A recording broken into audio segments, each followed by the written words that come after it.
tired.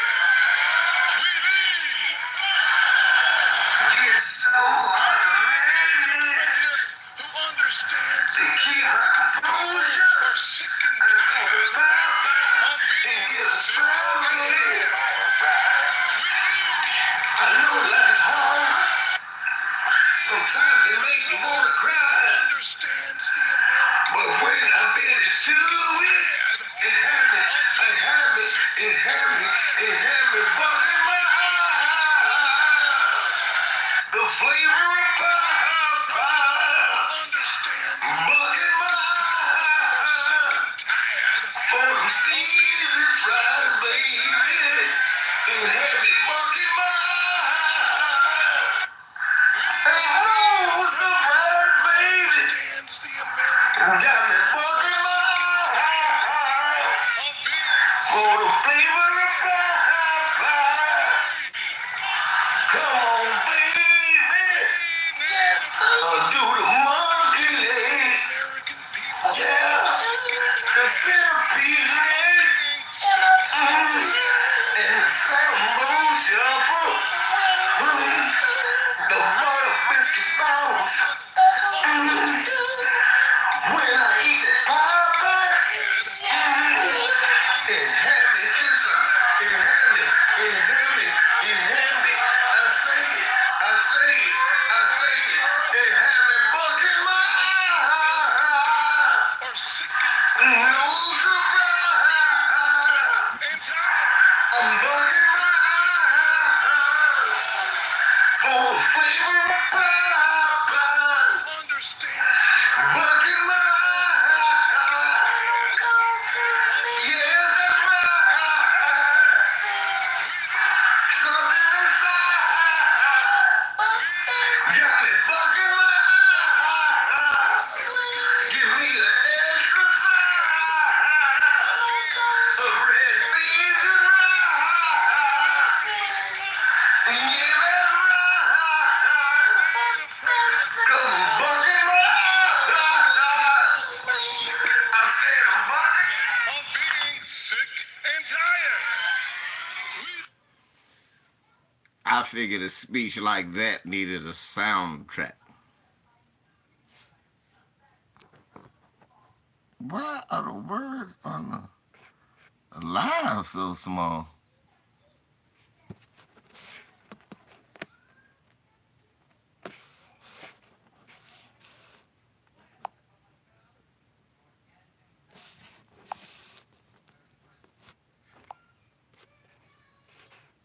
I don't know what the hell is going on.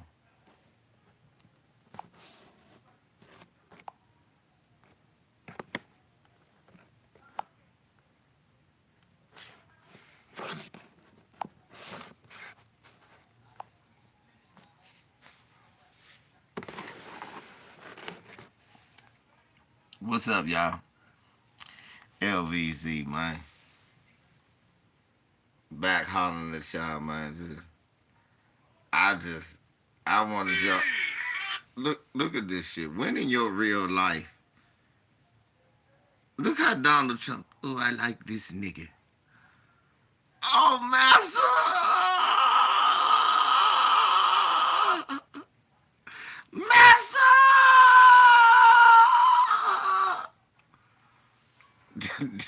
That's.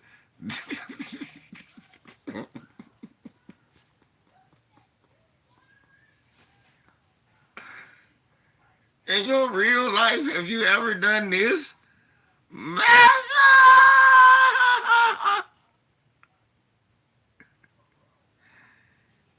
Yeah, he mean that.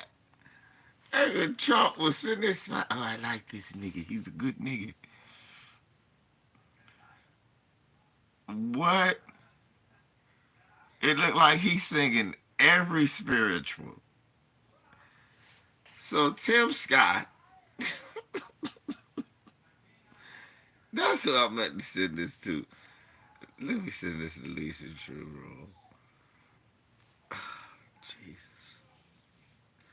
Why don't this shit get any easier? It's just like every day. What's up, Phil? What's up, Ty? I put my hand up like this because some shit YouTube done where I can't really see the fucking comments. Let me see something.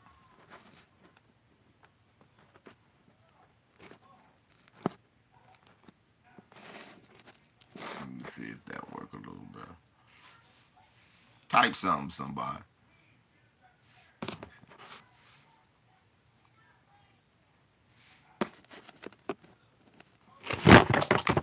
It's like they made the motherfucking comments extra small. And that don't help a nigga at all. What are they doing? Put the do not disturb on so don't nobody call while we kicking it. Yeah.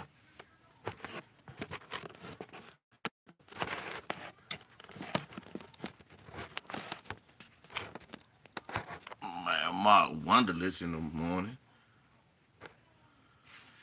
Wake up with Mark Wonderlich in the morning. Brown Sugar, what's up, babe?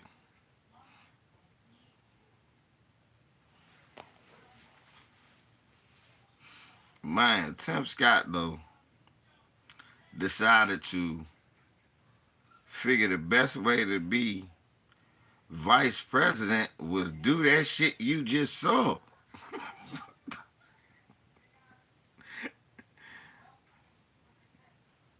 Tim Scott figured the best way to be vice president, he figured, I ain't got no self-respect. What?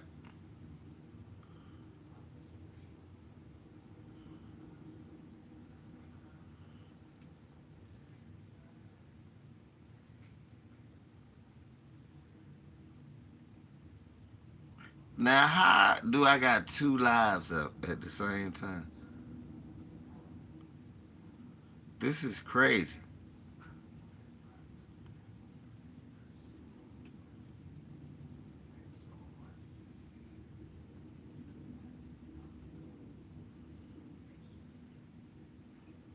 I'm telling you, YouTube fuck with me. I just saw that I got two lives up at the same time.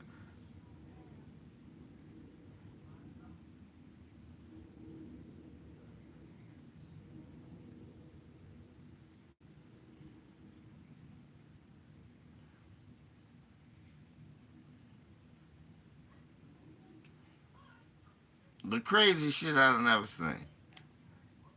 YouTube fucking with me early in the morning. Bev, what's up, Beverly? So look, Tim Scott decided to just embarrass himself, not the black community, because black people don't fuck with Tim Scott. And the reason why, let me show you why black people, if people like, that's just ignorant. Why don't black people fuck with Tim Scott? Let me show you real quick. If you want to know. Well,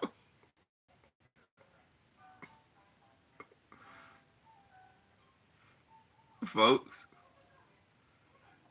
if you want to know, there it is right there. People want to know why black folks don't fuck with Tim Scott? Right there. Look. There he is. There's monkey ass is. Sitting there, biscuit crumbs all on his lips. Look. Look at that. Look at his nose, biscuit crumb. Y'all see that? Y'all think that's lotion. That's not lotion. That's butter from the biscuit, moisturizing his skin.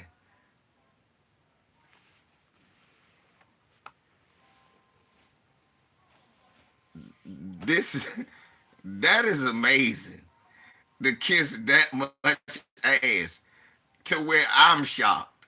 I'm normally never shocked at a coon. Did you see him do the extra shit? Sick and tired. Weezy is sick and tired. Right, right, Ty. Organic cooning.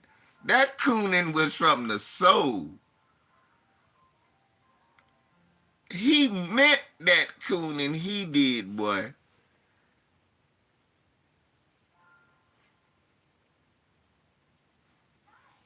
He meant that cooning.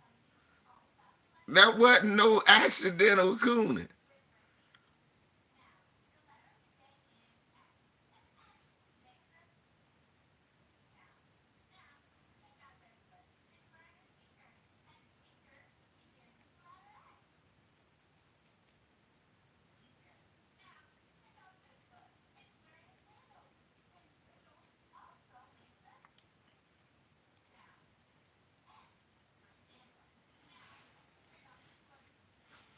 I mean, he meant that cooning. That the type of cooning that man is doing. Let me explain to y'all. That's massa we running way cooning.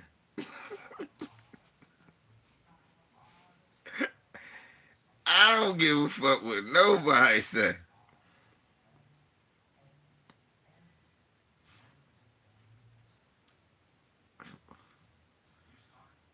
Abel, I don't care what nobody say. That nigga Tim Scott telling when you running away.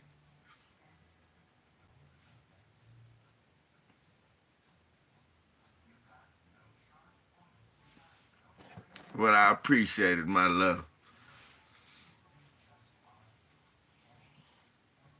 Real talk. Good morning, Lahoma. Let me show you.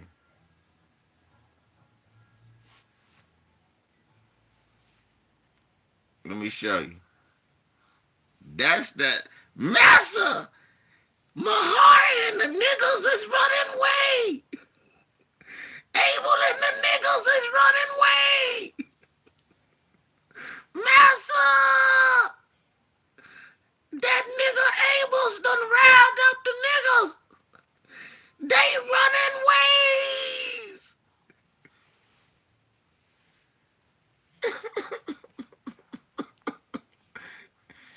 You ever see a black man make that face, he's telling on you. Just understand that, okay? Have no reservations in your mind.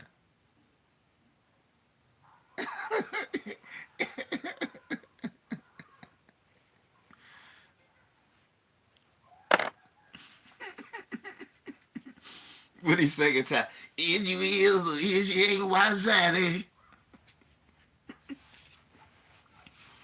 Slim. This is how do I know the vice president is the worst job in the world? Right here. Right the fact though. Massa, you want us to catch him? Us nigga fast, massa. The fact though. Massa, yous want us to catch him for your massa. Us nigga fast. These nigga fast.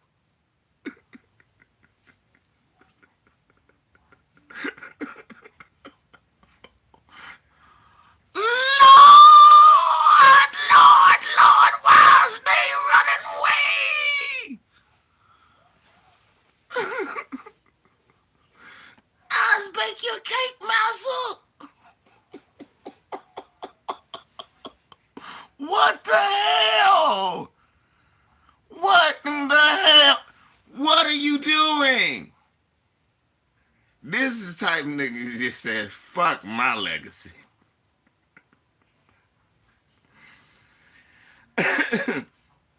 This is how, nigga, this is how you're going to be remembered in history, nigga.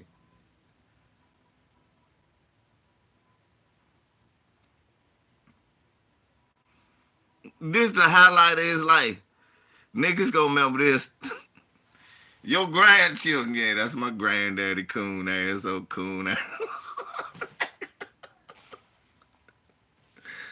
You see the nigga motives.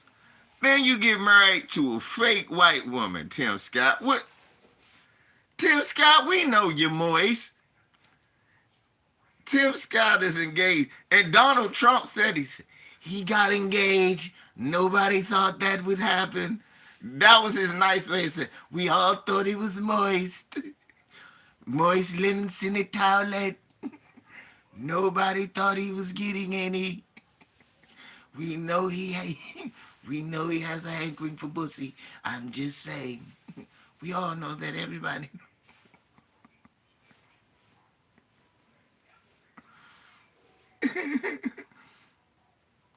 We already thought he liked pussy.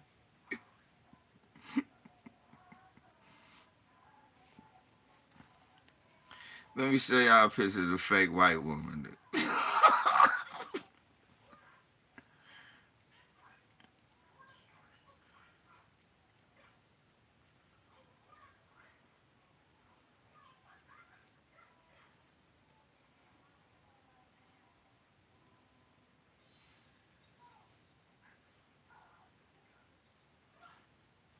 Tim Scott said, we've just got so much in common. Yeah, y'all both like strong white men.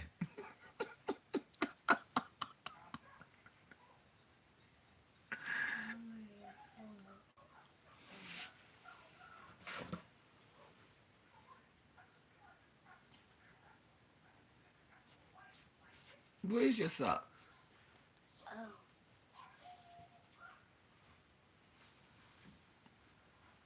Put there. And put them on your feet. Okay. Okay. Take your phone. Goofy.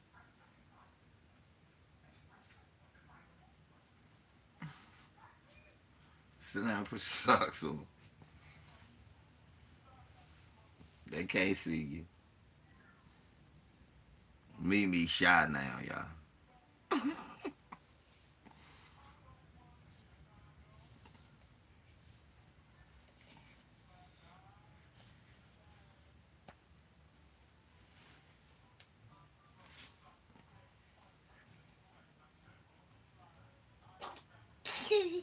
Good.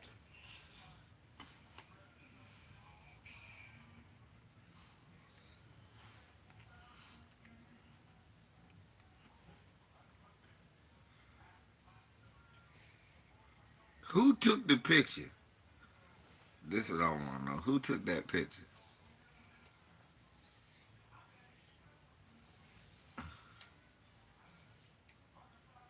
He look awkward as hell. Oh, What is that? that's an abomination, baby. An abomination. Oh, he be my white mommy. She got mommy? No, get out of here. Get out of here. Finish watch Sesame Street.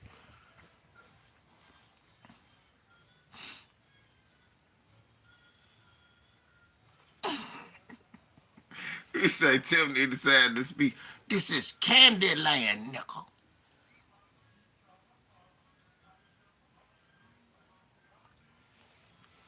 Right. This nigga Tim Scott, man.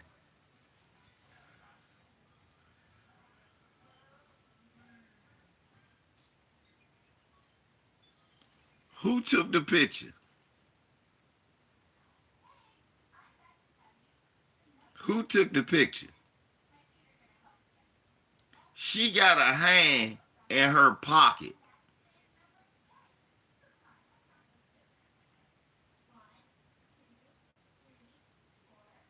Monica sing. Look at that, y'all. She got her hand in her pocket. Look at. She got her hand in her pocket. Body language means a lot. Shouts out to Jason Black. That's the truth. I always say that. I look at people's posture and demeanor sometimes. Look at her hand in her pocket. Fellas, if you getting down on your knee after buying a nice ring for a woman, is this the... Nah. She gonna have both hands. She gonna have one hand like this. Every picture you see where a man is on his knee proposing, it's one hand, she got one hand and she always like this, or like this, or like this. She never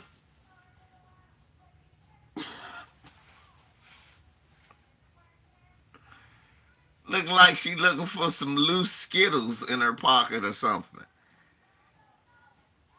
That this as a man who's had two women propose to him, I know that that is not the reaction.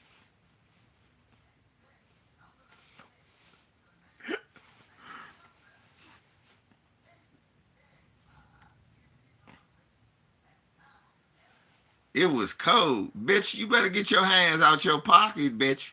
I don't care how cold it is. I'm gonna warm your eardrums up with these curse words. Bitch, you better unass it. Fuck is you just sitting there?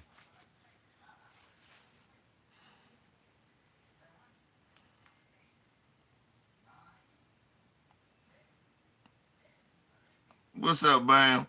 I'm trying to tell y'all, man, that's bullshit. Right. She got the rest of her life to be warm next to me.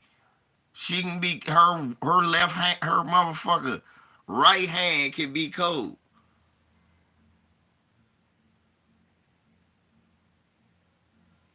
That's how I know that's not real.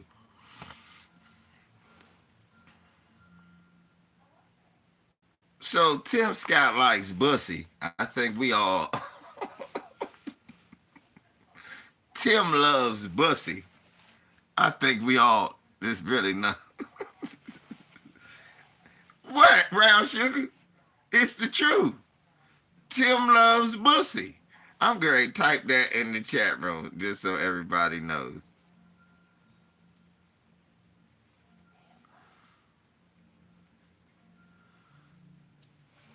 Man, since you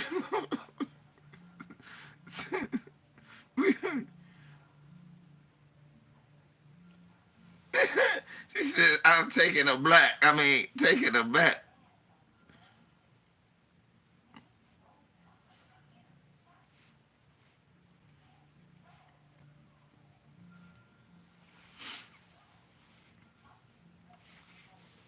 Dollar sign one LVC, goddammit. Support the only man brave enough to say Tim loves Bussy.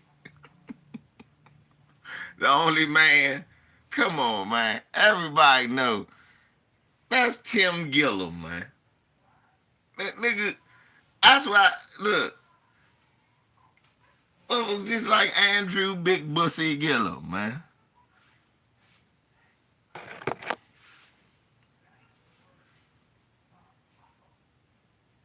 You know what I'm saying?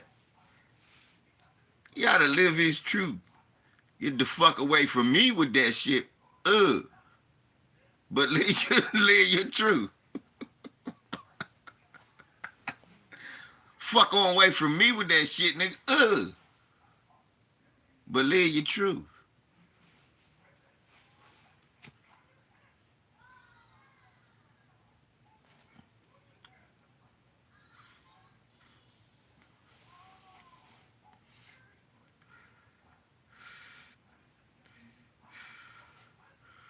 Mr. Cater, what's up, baby?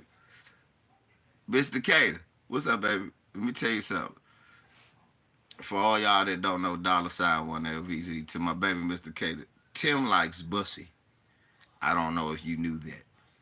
I know you're just getting in.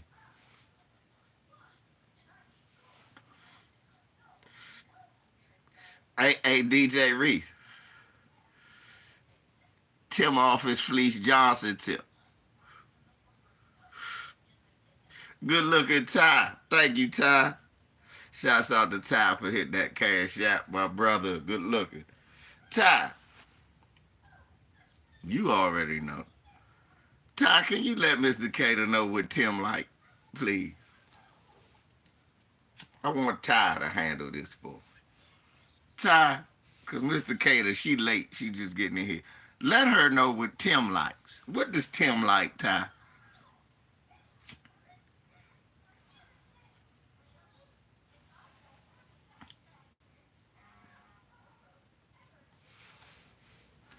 Him and his wife competing for the him and his fiance competing for the same strong white man.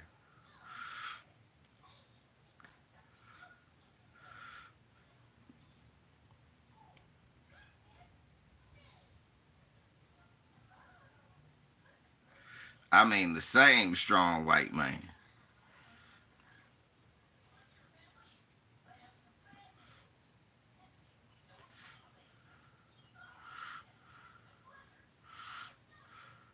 Tim likes bussy, okay?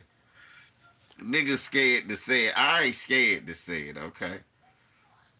It's gonna come out. They gonna see that nigga at a nightclub. Him and Cordell Stewart. They gonna both of them.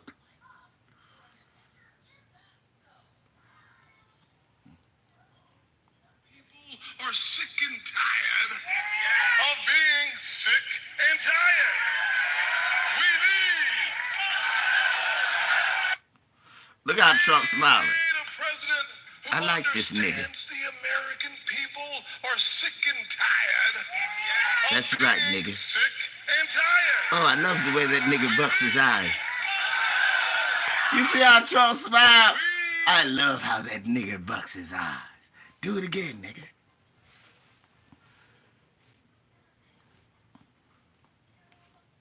He should have just put some white gloves on and gave us me. Oh, Lord! Master Trump! Oh, Jeebus! Sweet Jeebus! We need a president. Nigga, we need you to stop talking like that.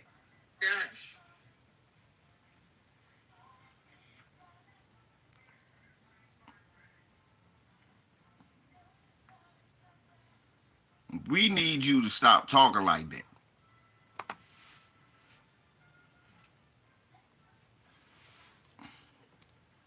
Tim, Uncle Ben's convert. Oh, speaking of Uncle Ben.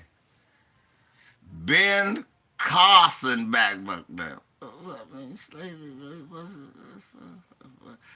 Somebody go smack the glasses off of Ben Carson. I keep telling you, it's amazing. The only brain surgeon who needs to work on his own fucking brain.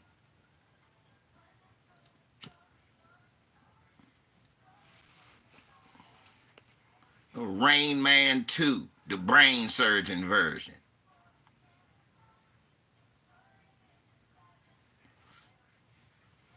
Rest in peace to Dexter King, too.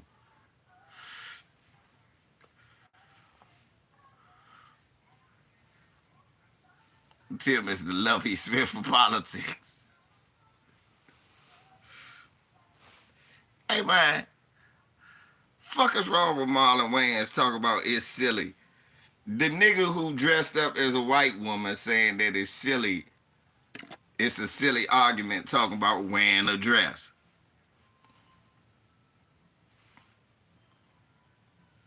The nigga who got rich dressing like a whole white woman.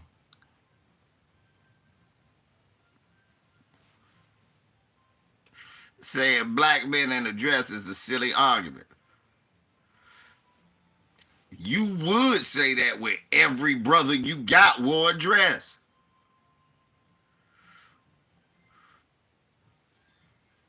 But here's the thing, Tyrone. Again, every last way I get.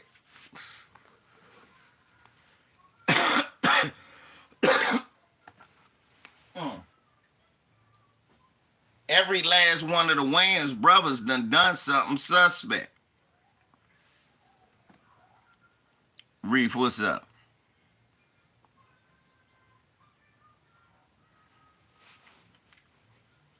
Every last one of the Wayans brothers has worn a fucking dress. Kanan Ivory Wayans, he done wore a dress. He dressed up like a woman several times. Damon Wayans, he played a whole trans man, basically.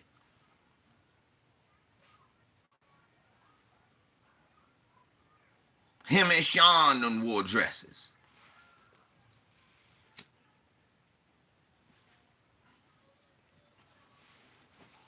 And played women.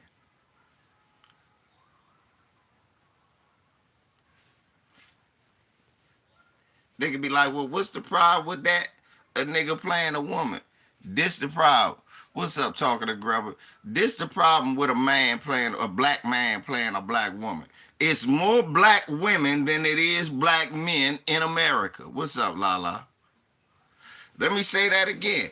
Just like in America, in the acting genre, there are more black women acting than there are black men. What's your point, LeVar? My point is very simple. You can find a woman to play that fucking part. You don't have to be no woman. That's why I say I started off with Kanan, bruh.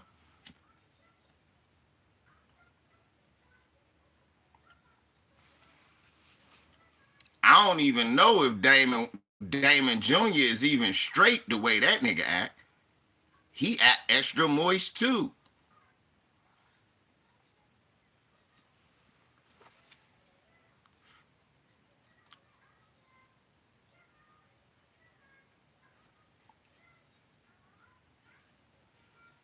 So you would say, oh, it's a silly argument. Yeah, when every brother you got who is famous don't wear a dress. Yes, everybody on In Living Color wore a dress. Every last one. Jamie Foxx wore a dress. I think my man wore a dress. David Allegria, you know he did. What's his name? Uh, Tommy Davis. Got him in one. They got Larry Wilmore brother in a dress. That nigga he wasn't even on there that long.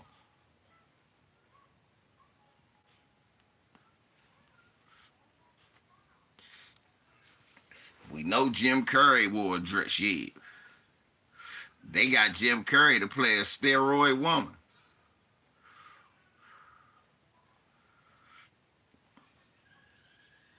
That's one thing I can say. I don't ever remember Denzel wearing a dress, but he could have.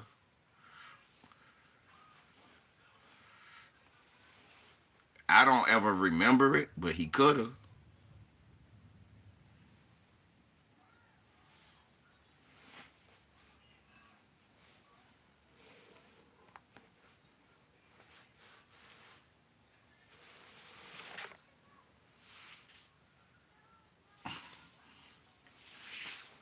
Tyrone, we say Kim the only one you didn't see in the dress. I seen her in the dress too, though. I ain't gonna do that. I not only do I see her in a dress, I see her with her white husband.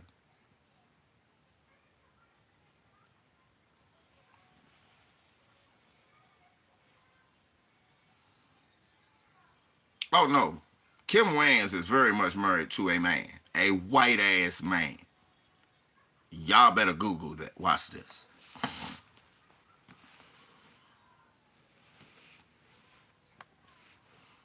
What a lot of people don't know about the Wayans brothers, they grew up in a Jehovah's Witness family.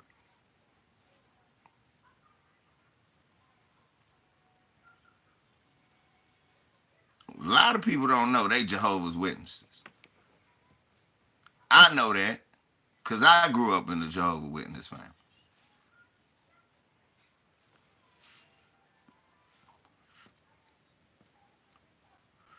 It was funny. My father studying the Nation of Islam and teaching me that while still telling me go uh,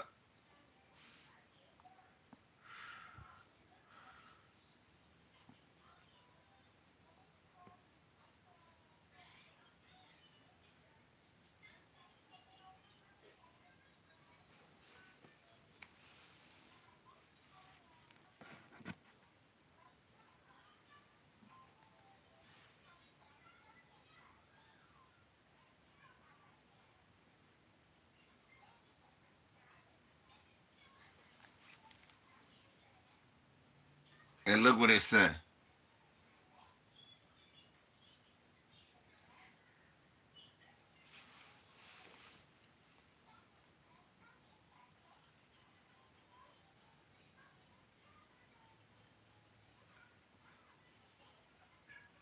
Love sees no color. Mm-hmm. Mimi.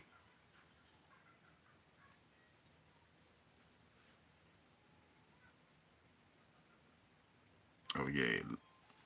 Love sees a color. And, and I would make an argument that that white man saw a color too when he saw her black ass. Green from a black woman.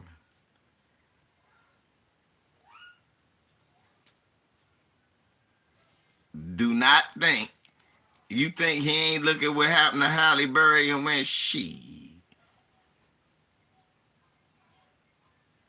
You think he ain't looking at Halle Berry and all these black women who married white men and the white man got all the money now? Y'all think she ain't looking at that?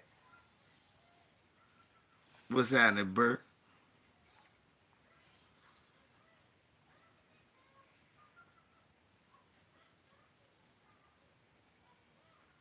Thank you. Thank you, Tyrone, trying to be a kept brag.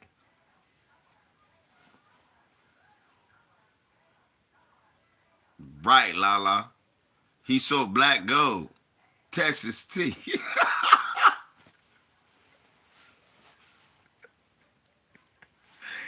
looked at that bitch. Hey, somebody say he see it. Yeah, the fact that he see it in living color. What's up, Craig? Hey, Craig. Motherfucker. Hey, Craig. Craig. Kim Wayans' husband, he saw color. Black gold. Texas T. When he looked at Kim Wayans, I'm quite sure it wasn't just no average white black woman who had a shot. Shit, dude. She used to be on TV, man. Hell, I'll knock her down. I'll take some jungle loving. Hot jungle loving.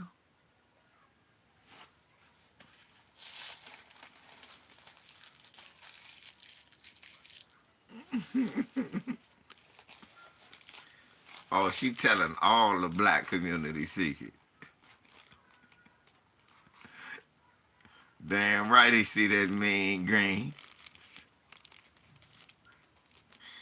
Hey, get me, la la. Hey, get me some hot, sweaty jungle loving. And those dollars, homeboy. Fucking right. Fucking right, I will. I'm not racist. I used to sleep with the black chick. You gonna go, you that motherfucker, what's up, Shirley?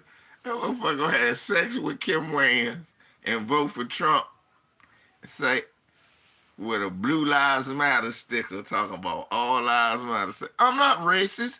Shit, I used to sleep with the black chick. Oh no, LVZ. Oh no. You're not gonna put the racist jacket on me. Oh no. That's what they're gonna say. Oh no. Oh no, LVZ. You're not gonna do that to me. Alright? I used to sleep with a black chick.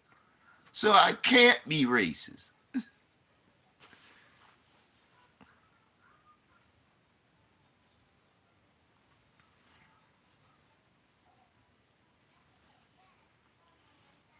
They doing a bad job, Bert, because we see your comments right now. How you suspended for commenting? And I see what you say.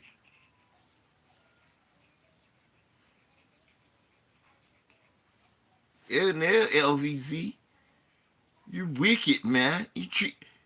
You're the guy that did it. You're the guy that started. You're keeping the racism going, man, with these stories, man.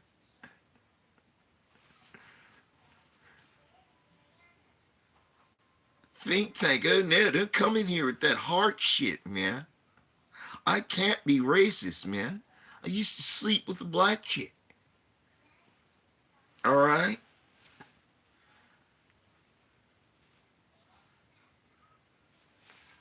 Right. I eat fried chicken and little pinto beans. I've eaten collard greens, okay? Type of shit.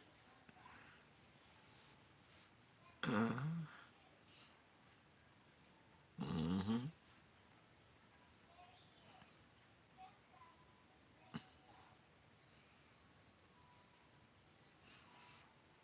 This nigga Sean Marlon, all them, man. Fuck is you talking about? Hey, look, shouts out to Jerod Mayo. That man say, look, white supremacists going after him. I have a new favorite coach in the NFL now. It is Jerod Mayo. Jerod Mayo said during this press conference, damn right I'm a black man. I don't mind saying it. And I see color. Because if you don't see color, you can't see racism.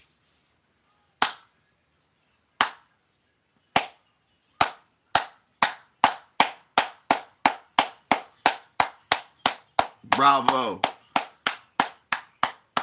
Bravo. Bravo.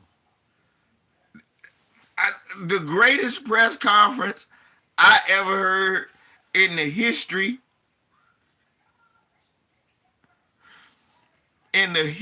of football. Pecker Woods went ballistic. Oh my God! He got a white, got a black extremist. If I'm a white player on that team, how do I feel? Who cares? You probably the slowest guy anyway.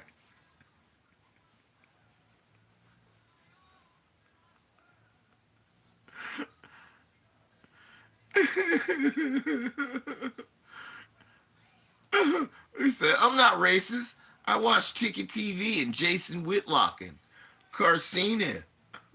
So,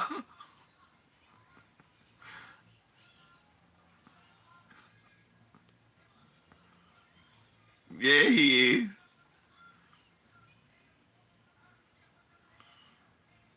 Hey, DJ Reese, I said the same shit.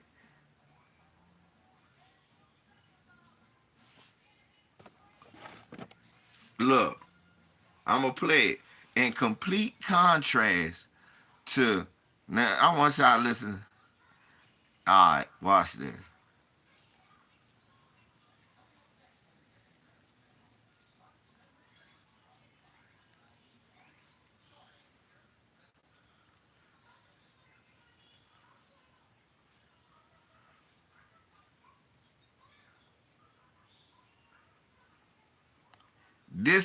This is what y'all remember when Hubert Davis for the North Carolina Tar Heels got hired. What he said, Your feelings of being the first black head coach at UNC men's basketball. I know that in terms of Division I head coaches all around the country, only 26% of the head coaches for Division I men's basketball are compromised by minorities, specifically African Americans. I know that it is significant that I'm the fourth African American head coach in any sport in the history of the University of North Carolina.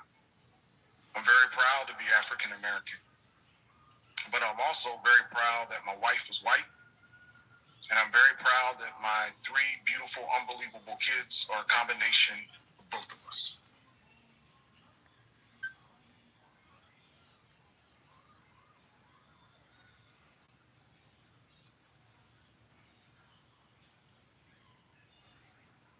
y'all remember that?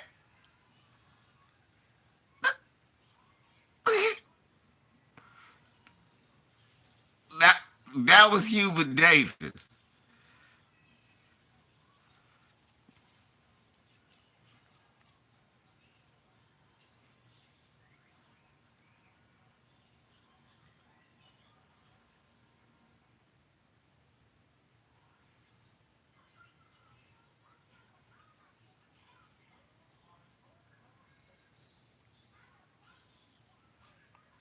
That was his press conference. I'm proud of my white wife. What's Marco Hint? You proud of your white wife? You proud that your wife is white?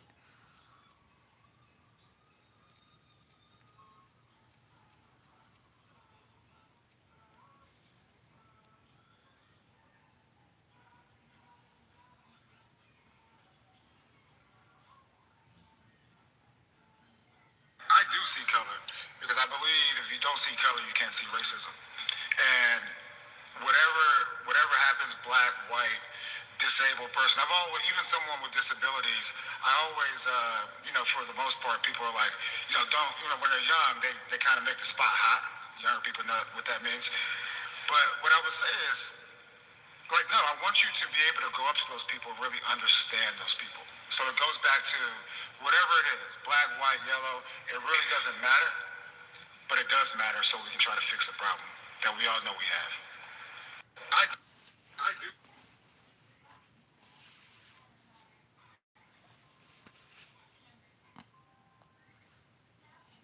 I'm proud that my wife is white. I mean, he could have said something different.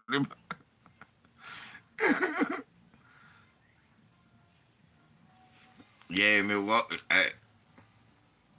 So we gotta support him. I want that. I want that man to be like Mike Tomlin. I do see color.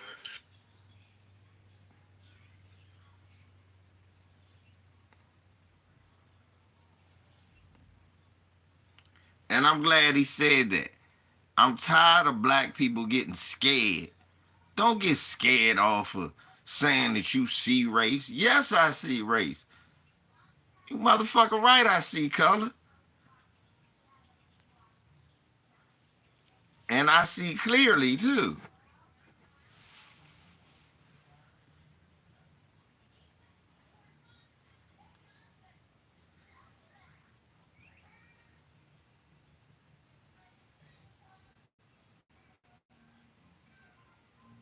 Yeah, he said a problem that we still have, and we know we still do.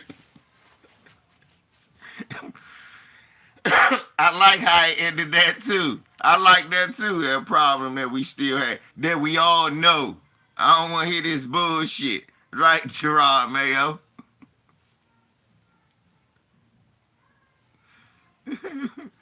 Jerod Mayo say, "Look, man, I don't want to hear all this monkey shit. We all see it. You just ain't talking about that shit. Well, I will. I see that shit. How in the fuck it's gonna get better if a nigga don't see it? Are you inclined to fix something you don't see? Think about that shit.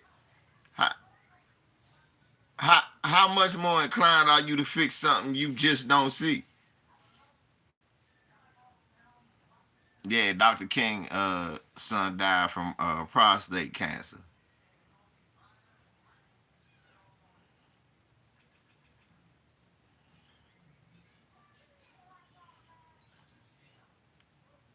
Most of these others have the personal problems, like religious beliefs with said right. Yeah, most of them do.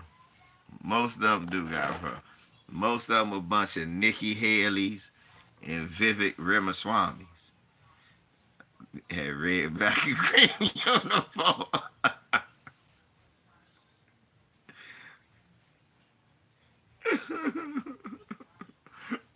I think Bob Kraft brought him into the office. Now, look, that was a little radical now, Gerard. Mr. Kraft, he started talking like Sidney Poitier. Listen, Mr. Kraft, call me Mr. Mayo. I don't think Bob Kraft knew he hired a black coach. Hey, Mayo, that's the guy I want.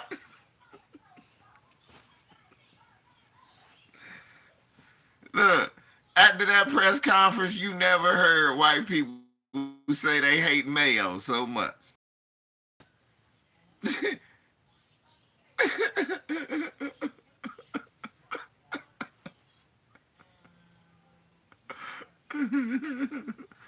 Said Mayo, that's the guy we want. They ain't know he was black as a motherfucker.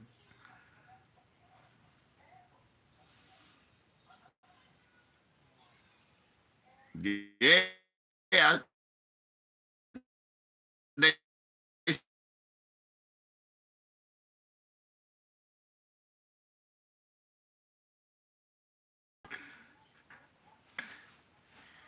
hey Reef, he said Bob Kraft ain't even know Jerod Mayo was black. He's sitting up there.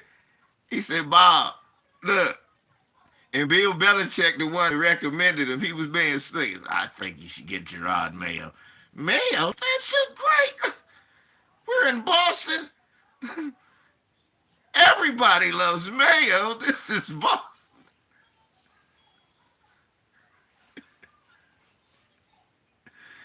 People are pro black.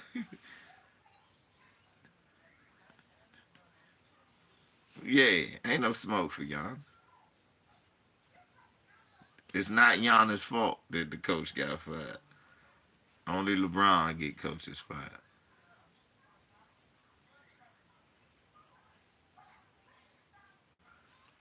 And white people, when they get up, show how the white player was. Right. Yeah. Who is Mayo? Mayo, this is your genius. At the end of the day, y'all never heard white people say they hate Mayo, so I don't want any fucking Mayo. What?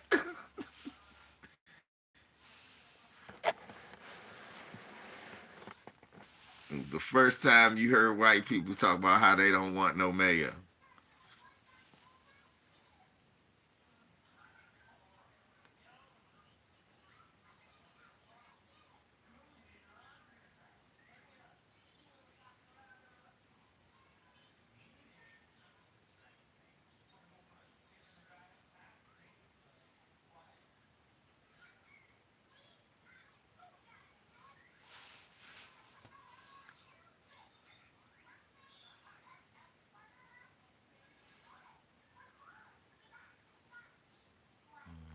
Hmm? I'm trying to read y'all stuff. You need to make the Patriots FBAs too. I don't even want me on sandwiches. Yeah.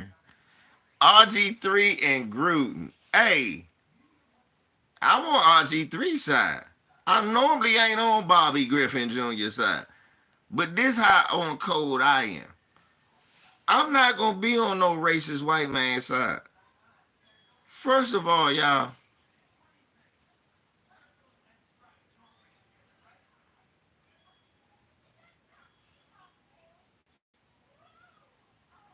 me too, Amadi. I'm on RG3 side too. They said they fired the man because Milwaukee bad defense, but they lost all their best defenders. Right. Perimeter defenders. The defense ain't gonna get no better under Doc. So yeah, I think Giannis probably did have something to do with it. Giannis just not vocal about what he don't like.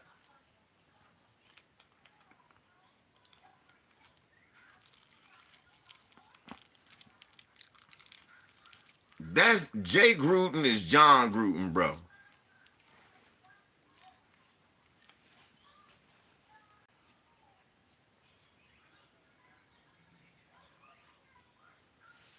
Right.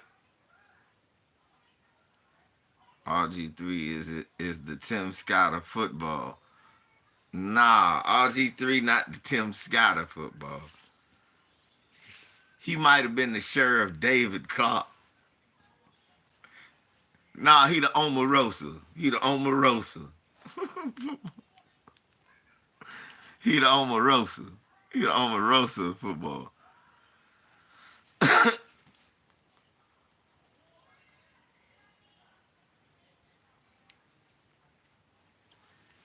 Mahari, maybe they think Doc Rivers gonna get out there and defend the point again. I don't know. That's, yeah, I don't know why they got the. They said Doc Rivers.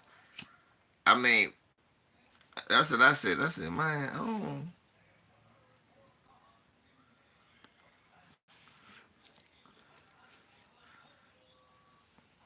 Scott.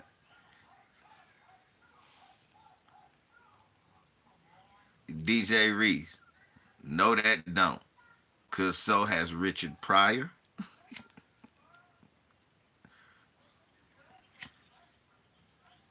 Paul Mooney. James Earl Jones. I mean, come on.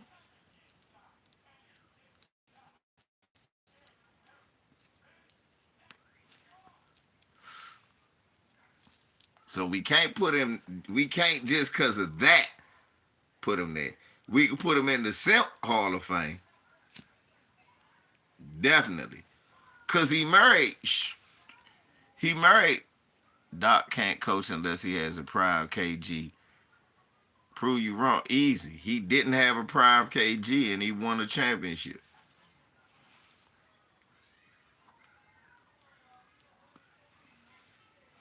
I just did. KG was not in his prime. That was Minnesota. KG never played in Boston. Prove me wrong.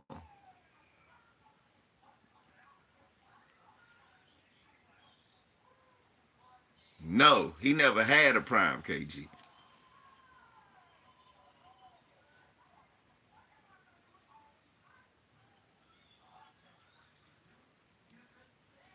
Nah, Trump getting back in office ain't good. Think tank. Nail one of them getting in office is good. What's good is nail one of them being in office. That's what's good.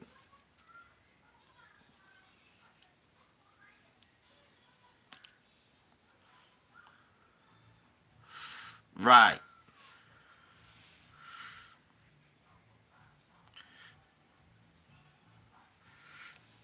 That wasn't prime KG, bro. That was the end of the line KG. End of the line Ray Allen. End of the line Paul Pierce.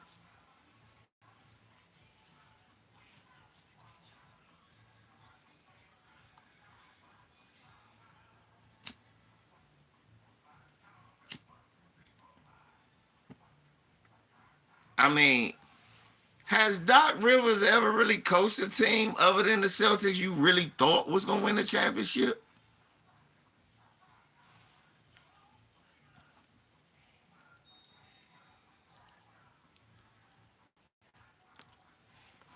Thank you, Mahari. He was good. He wasn't prime. He just had three good players. The Clippers was supposed to win a championship? No, they wasn't. Nigga, the Clippers was better with Paul George and the Clippers better with Paul George. The Clippers did not have a roster. The Clippers had a playoff team. Y'all overhyping it. You niggas thought Blake Griffin was good enough. You niggas thought Jamal Crawford, who was a very good player, not a great player, was good enough. But didn't pay attention to. He disappeared every playoffs. They had Chris Paul.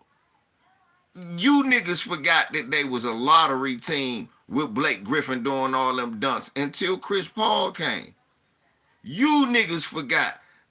They literally had to lean on old ass Paul Pierce to come out there. And Chauncey Billups. You niggas forgot that they did not have no real wing player. That's why Randy Foye, for a long time, still could play in the league. You niggas forgot that. You niggas forgot DeAndre Jordan couldn't do nothing but dunk.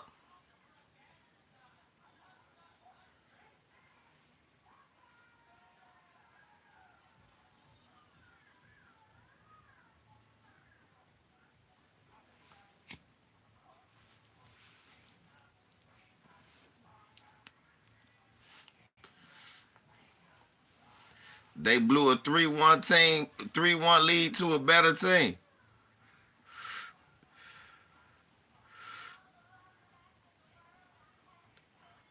That's what it was.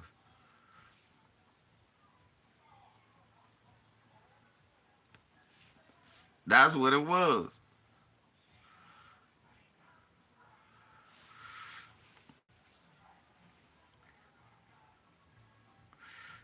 ain't had no goddamn hope. They was a playoff team.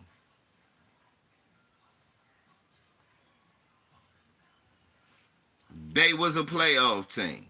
That's it. That's all. You didn't have them beating Duncan and the Spurs.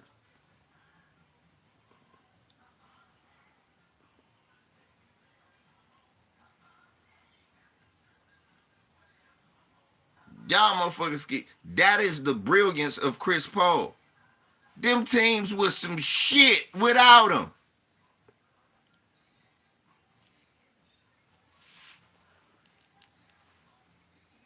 They lost to Memphis too, because Blake Griffin disappeared.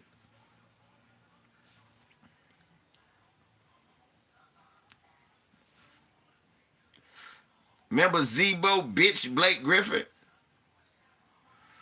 Y'all gotta stop. It was Doc Rivers. No. It was them players. Ain't none of them niggas do shit. The only nigga that's in the league that was off that Clipper team right now is Chris Paul.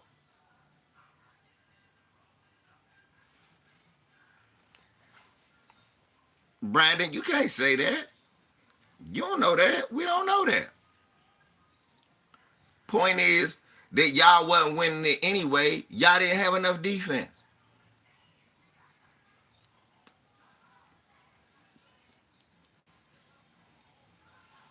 But to be honest, they feel like they didn't get an experienced enough coach.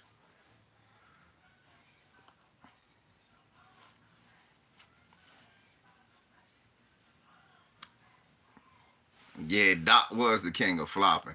But somebody, again, Octavius, you tell me what championship team Doc Rivers really failed. He ain't had a championship team. He just had a bunch of niggas who went to the playoffs, who was playoff team.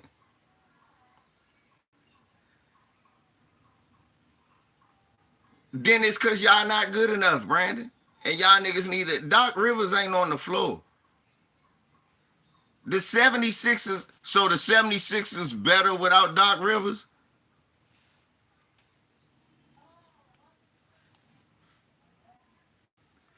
The 76ers a lot better. Soon as Doc Rivers was gone, the 76ers was better. Go. All y'all niggas talking that shit. No, they wasn't. Soon as Doc Rivers left, the motherfucker, soon as they fired Doc Rivers, the Clippers was better. Go. No, they wasn't. They was some shit. You motherfuckers full of shit. They literally take niggas from Doc Rivers' coaching staff. Thank you, Brandon. Now, there go the real truth. You gave up too much for Dame Lillard just to shoot the ball. That's what it was.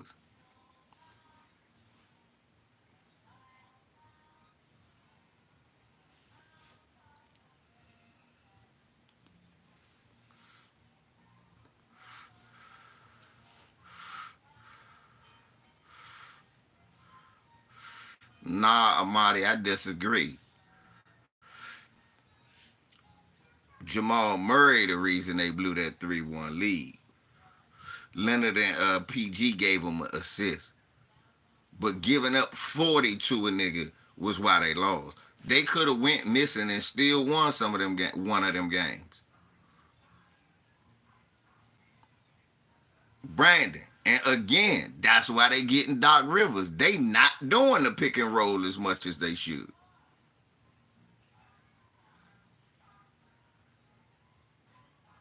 That's why I'll keep telling my brother I like Boston better than Milwaukee this year.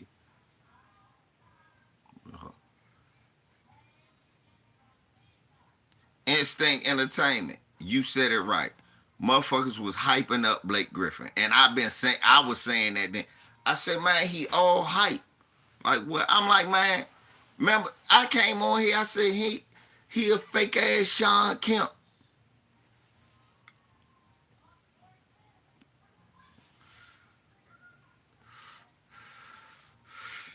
Felix Nunez, right. That's where you see Ben Simmons at. Niggas wanted Doc Rivers to win a championship with a nigga who basically ain't in the league no more.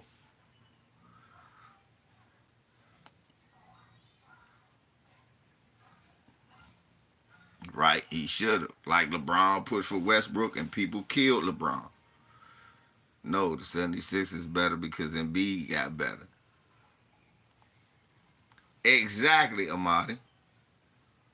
And picking up Halliburton was good. I like the trade that happened last night. Rozier to the Heat. That's a big trade.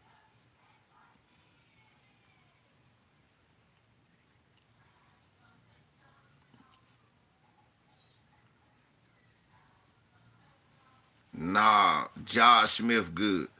Tom Chambers is, I already told you, Laurie Markkinen.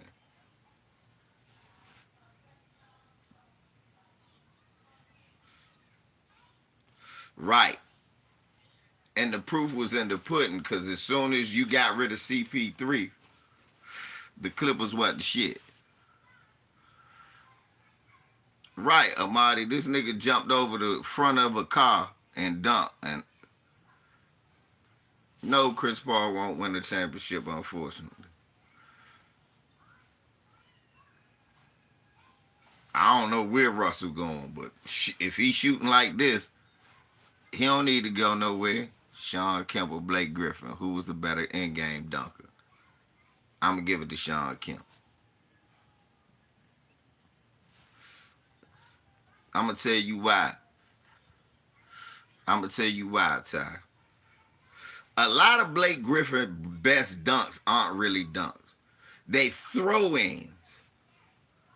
Sean Kemp got legitimate...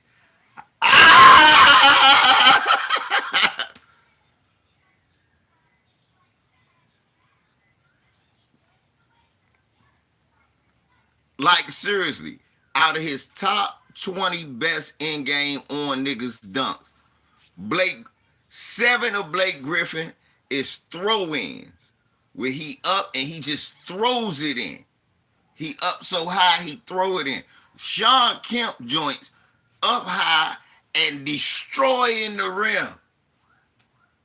Nuts all on the side of nigga head and shit, like a hoe. Treating niggas like hoes. Putting nuts on side of their head.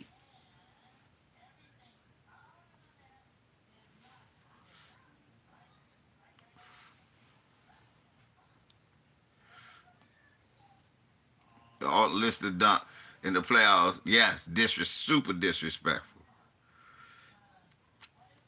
And then a lot of Sean Kemp joints was like crazy. The big man to come off the move, do a spin, then just jump. And cock that motherfucker back and be up in the air like this. And niggas' eyes, you look at the niggas he dunking on. I'm talking about Rodman, Lister. He dunking on them. Blake Griffin dunking over Kendrick Perkins. And what's the Bama name? Steven Adams.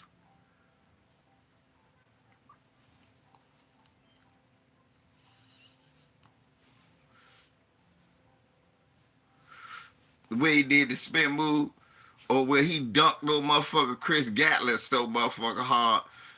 The nigga dunked on Chris Gatlin so good, Chris Gatlin gave him 5. Shouts out to Chris Gatlin, Virginia native.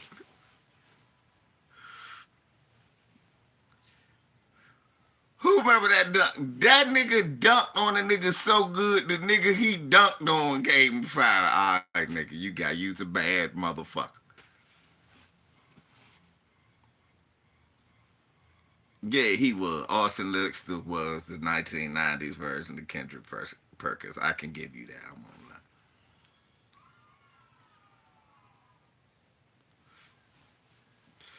that. Yeah, Chris Gatlin. Yeah, he dunked on motherfucker Chris Gatlin. Then Chris Gatlin gave 5. Scottie Pippen on Patrick Ewing because he pushed the nigga down, then told Patrick, and Patrick tried to kill him.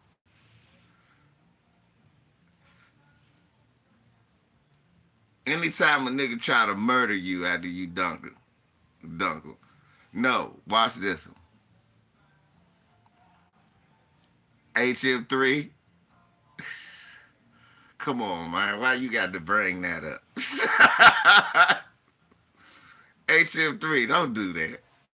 Come on, man. You gonna make me talk about one of my favorite players, man. I'm not fucking with. Fuck HM. Fuck you, Octavius. You and that nigga HM3 get on my nerves. Both y'all niggas ain't shit. Alonzo Mourning needed a kidney. Vince Carter, you ain't shit for that. You dunk on that man like that. That nigga dunked on Alonzo so bad I wanted to cry. I was like, man, why you do that?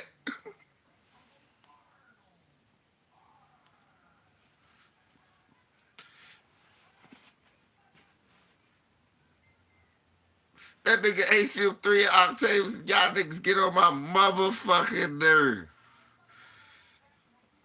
Gonna bring up some. How you had to bring that up, man? He pissed on Alonzo to win the game.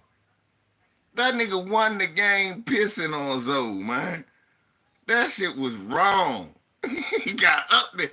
Zoe, I said, ha!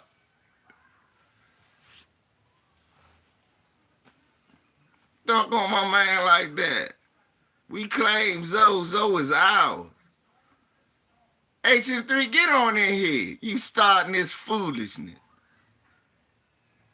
About a man that jumped over top of man. He ain't lying. That nigga jumped over top. Look. Ain't nothing more disrespectful than a nigga hurdling you.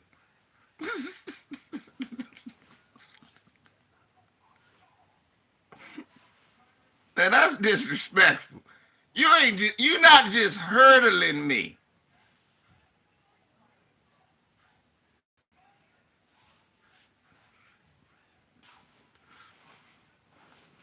This nigga hurdled a man in a 7-footer.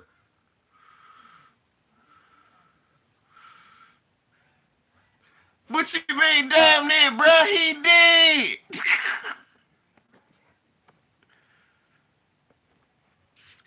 Bro, what the hell you mean, damn near? He hurdled him.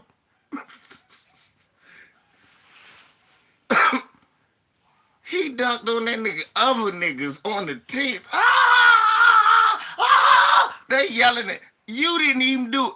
Young, that shit got niggas so hyped.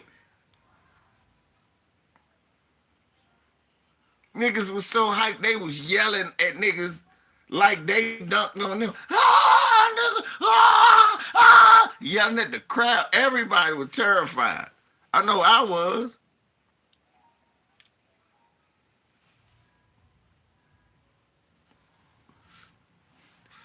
Go look at that joke. Everybody was screaming. I bust out laughing. I screamed. When it did. Ah, nigga, ah, black power, nigga. That wasn't them like Alabama chair moments. You was proud to be black when he hurdled that big white man. Motherfuckers talk about. And they was foreign, HM3 to everybody talk about Blake Griffin jumping over a Kia. Vince Carter jumped over a BMW. Brown Sugar, let me show you that joint. Brown Sugar put that in great context. It was balls was all on his head. That man wanted to fight Vince Carter after that. He put a curse on his children. I curse your children. He cursed his children.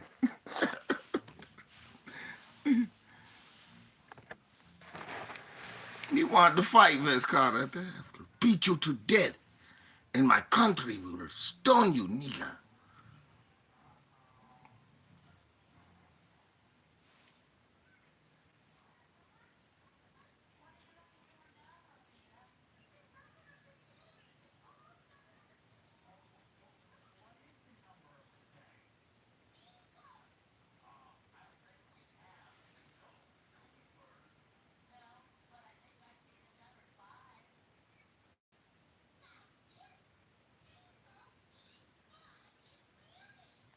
was that stand? That's Kevin Garnett and who else? Gary Payton.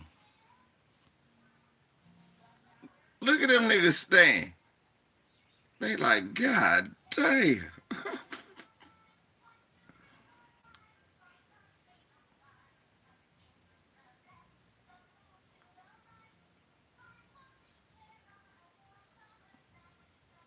Nuts, just smacking them upside the head. Yeah. Nah.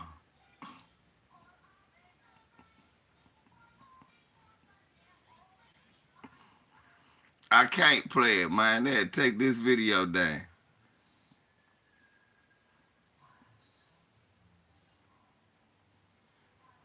Yeah, I can't play it. They'll take this video down.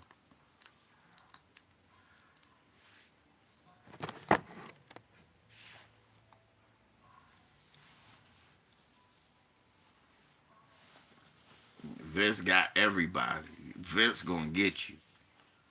Nah, I was gonna ask Mahari. Mahari, what about since we talk about Scottie Pippen dunks, what about what was more disrespectful? Patrick Ewing or Travis Best?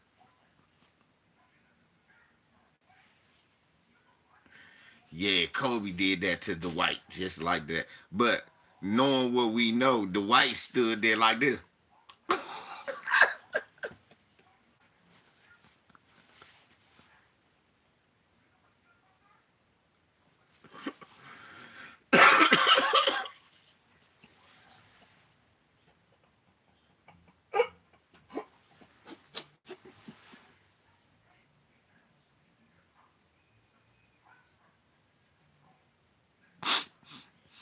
Brad, that nigga stood there with his mouth open.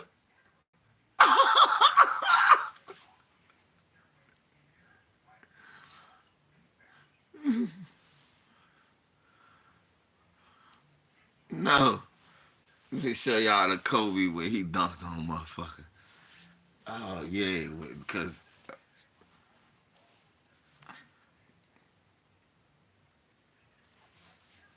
let me show you the Kobe dunk on Dwight.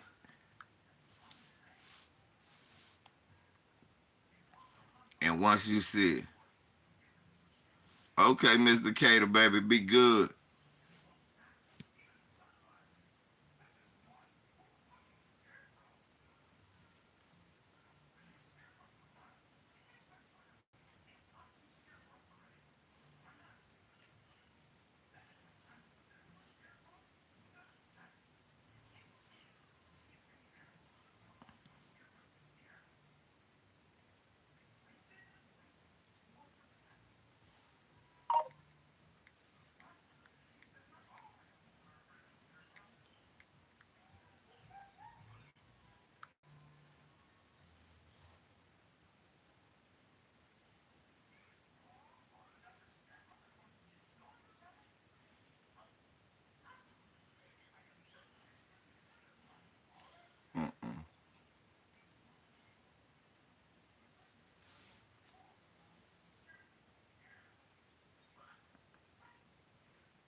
Dwight had his mouth open and shit.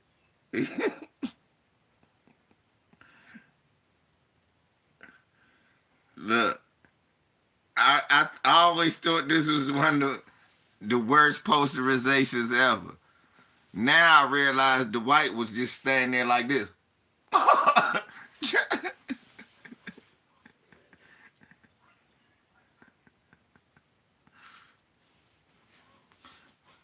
Ty, that Bama was trying to get. Knowing what we know now, Dwight was trying to get dunked. Oh, Kobe. Why you got your mouth open? You stand there with your niggas was cussing them out. Why you ain't jumped? You just stood there with your mouth open. I couldn't believe he jumped that high.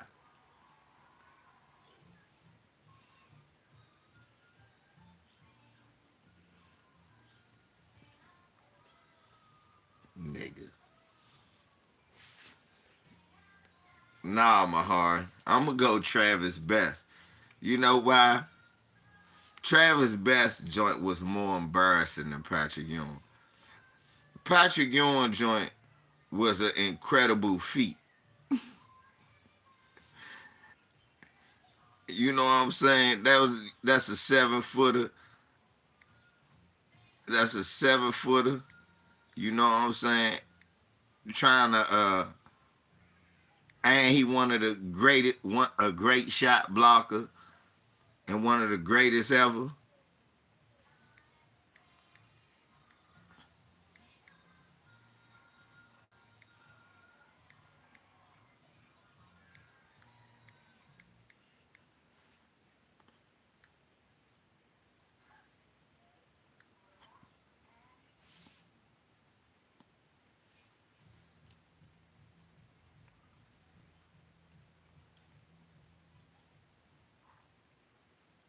This is why I like this one right here, Mahari Moore.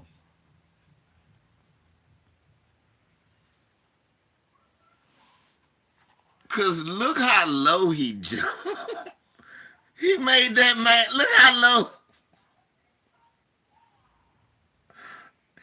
Hey, look, that nigga falling. Look. This when Scott. When Scotty jumped, that's where he was at Scotty chest.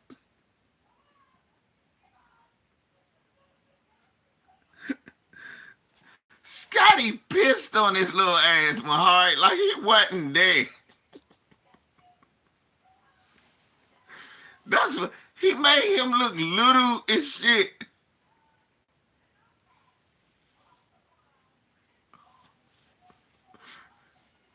I think it was at his, how you jump and you at a nigga chest. That's how they went up. When he went up on Travis Best and dunked on Travis Best jump, I said, what are you doing? And Scotty came down and dunked. That nigga came down exactly. I said, that nigga was 3 feet higher than you.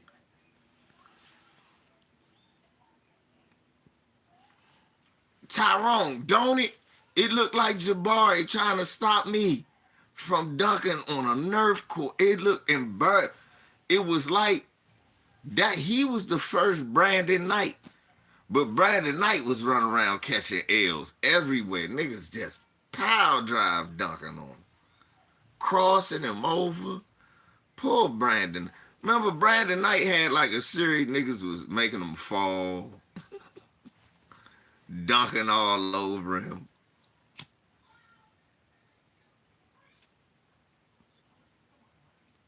Poor Brandon Knight. That's what happened to his career, remember?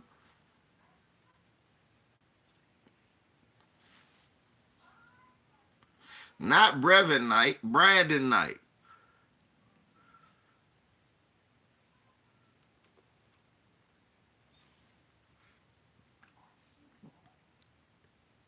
Not the big cuz, the little cousin that went to Kentucky. Not Brevin, Brandon.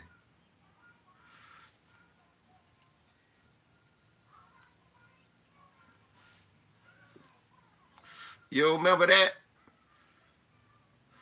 You remember Brandon Knight?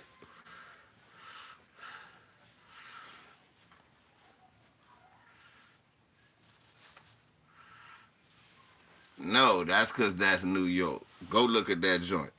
Where he dunked, think about it. That took him to the championship, that dunk. That dunk propelled them to the championship. Go look at that dunk. You're like, oh no. Oh no. Didn't you see what he did to Patrick Ewing? Why would you volunteer for that?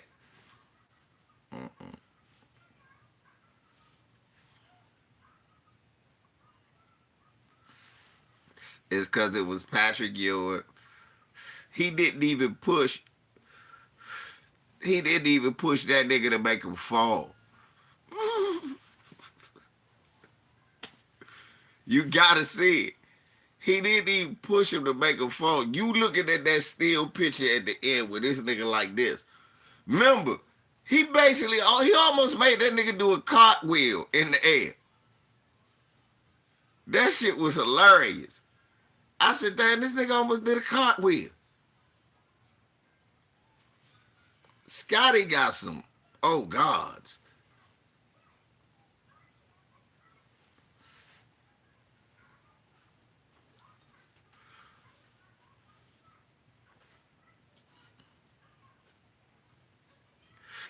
See what I'm talking about, Bahari?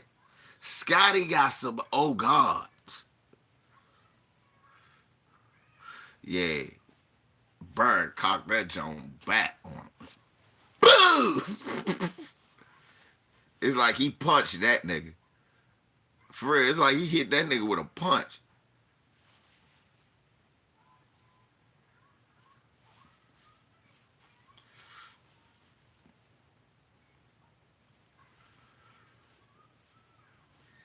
Yeah.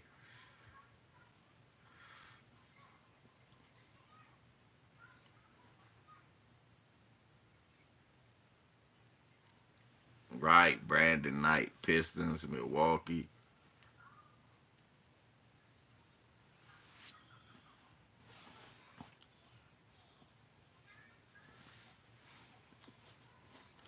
Yeah, especially at that time. Especially at that time. Charles Smith game dropped all the way off. And what was so fucked up, the New York area loved Charles Smith, knew Charles Smith. When he first got there, they knew, oh, we got a big man with some game because he played at Pitt. He was in the Big East. You got to see him all the time playing St. John's, Syracuse. You got to see him all the time, Georgetown.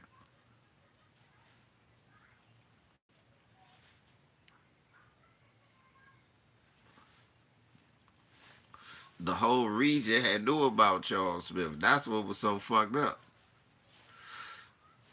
Because if you look at it, a lot of these players was players out of the region that they knew that they was getting at the time. Most of the time, when a West Coast player came to the East, he was a star who was hurt. Kiki Vandeweghe, Bill Walton. A lot of times he was hurt.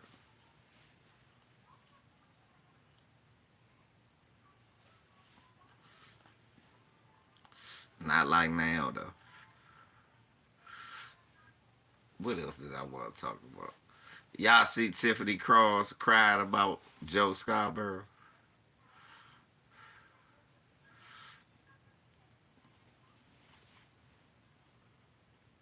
Everybody hurt too in the NBA. I noticed that. LeBron, shit, most of Memphis hurt. Ja, Bane, most of them hurt. Marcus Smart. Everybody getting hurt. It's that time.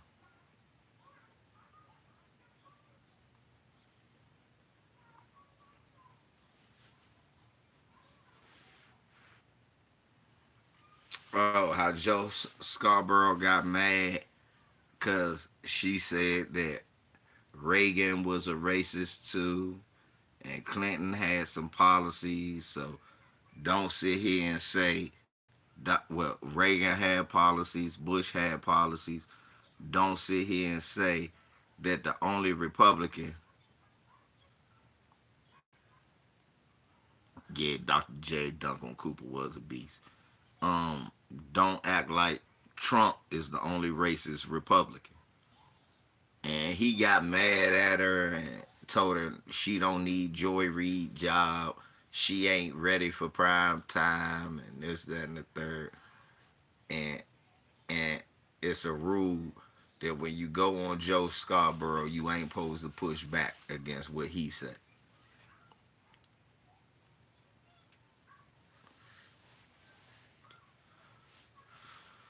So Joe the supremacist Scarborough and Mika the bigot Brzezinski, like Professor Truth has said for years, you know what I'm saying? They pick straight up bootlicking coons. So MSNBC, Morning Joe, anybody that come on there is a bootlicking coon that ain't gonna speak back to Joe Scarborough. You dig what I'm saying?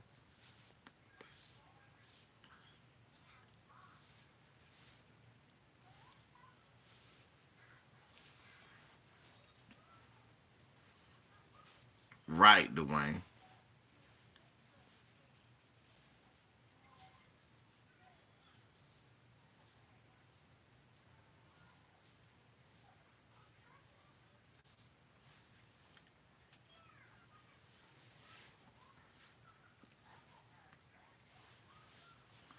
Yeah, the old media get phased out. It's time for the truth to be revealed, son. And I ain't talking about none of this crazy shit. See, I knew they were putting roach eggs in Kool-Aid juice. Nah, not no crazy shit like that. I was talking about the truth. Like Don Lemonade finally gonna come out with a joint on Twitter, basically saying he's a gay black man who loves white men and he likes Republicans. He's not really a Democrat. He likes Republicans.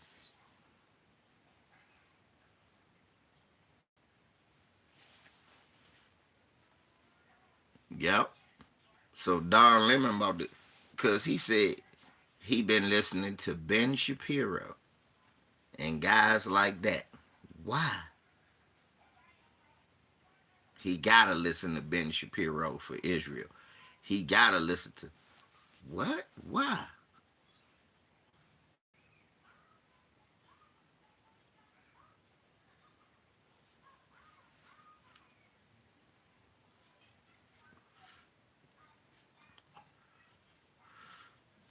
You only listen to people you respect.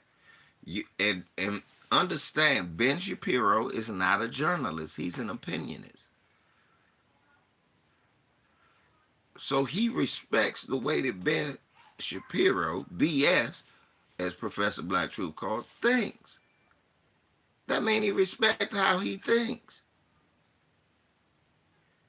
You know how stupid that is?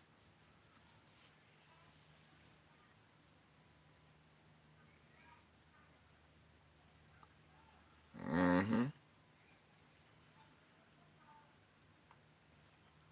Don Lemonade. This your guy.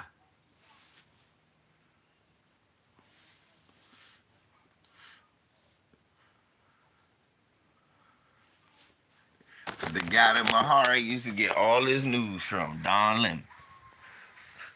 His favorite journalist. Love Ben Shapiro. They playing soccer, boy. Look. Look. And when I do, I use my feet to jump up and down. I love soccer.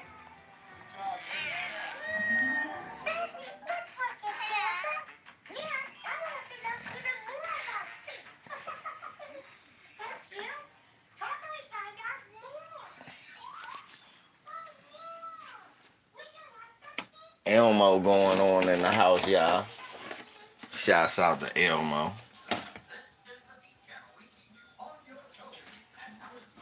I heard you. I thought you was a Don Lemon fan. I thought you used to call yourself a lemon head. I said, yeah, man, me and the rest of the lemon head.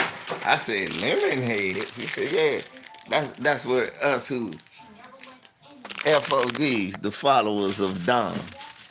I said, the FOD? Yeah, man. Followers of Don. LVZ. You got to understand that the FOD, followers of Don, we are the strongest facet out here in the media force. You got to understand that Don Lemon's a great journalist. And what I don't get,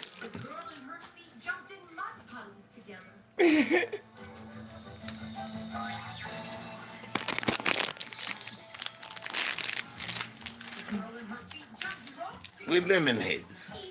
The lemon heads, you know about us. The lemon heads, never heard of them. It's a wild name. It's a wild name. Then now all of a sudden you Bill Mahari, Mr. Pro Black.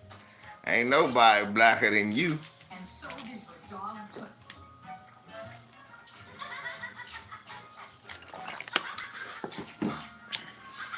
I got my eye on you, Abel. Make sure you ain't working with them people. Let me stop fucking with my man. You know I'm fucking with you, Abel. You know I'm fucking with you, homie. You know damn well I know better.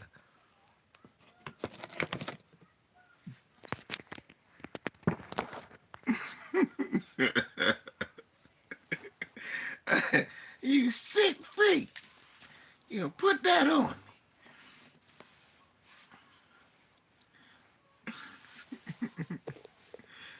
Brown sugar, y'all know Abel, my man. I gotta fuck with my homie. I gotta fuck with him, bro. I told you I'd be at work. I'd be listening to my motherfucking Jason Black. Then able to call in. I said, that's right.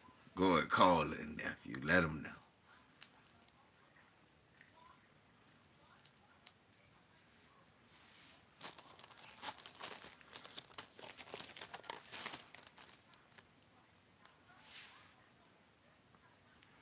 Man, there's a lot of buck dancing going on out here, though. Somebody, look. Motherfucker came at me on Twitter because Joe Biden was eating cookout with some random black people. And I had something to say, so some dude would say, what? Now burgers are racist too? I'm like, dude, when he go sit at the motherfucking, when he go sit at some Asian's house with some Panda Express and some Mexicans' house with Taco Bell or Chipotle, then I'm not offended. But that's not what he does with any other group. He don't go to one motherfucker's house and that's a representative of the black people.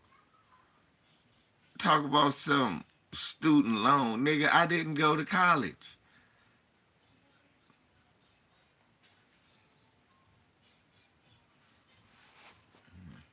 Tell you what I did. I got rid of all this college debt. Oh, well, that's good for exactly 7% of the black people. Right, that's all that was. It's Hillary Clinton with hot sauce. That's pandering. I got hot sauce in my purse, nigger. I know you love that. Okay. What about the shit that's going on at the job? Why can't I get a raise? Can't help you with that, nigga. But I got some hot sauce. Bitch. I'm eating waffles. What the fuck? Man, waffles and grits. I don't need no hot sauce, bitch. What kind of nigger are you? What, you want some collard green? I like turnips and kales.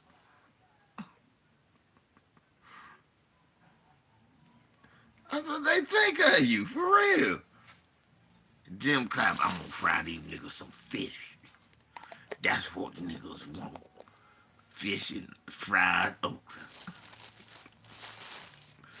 Hey, y'all niggas out there eat.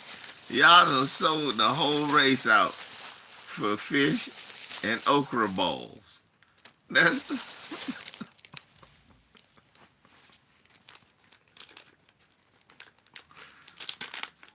for some fish and some little okra balls.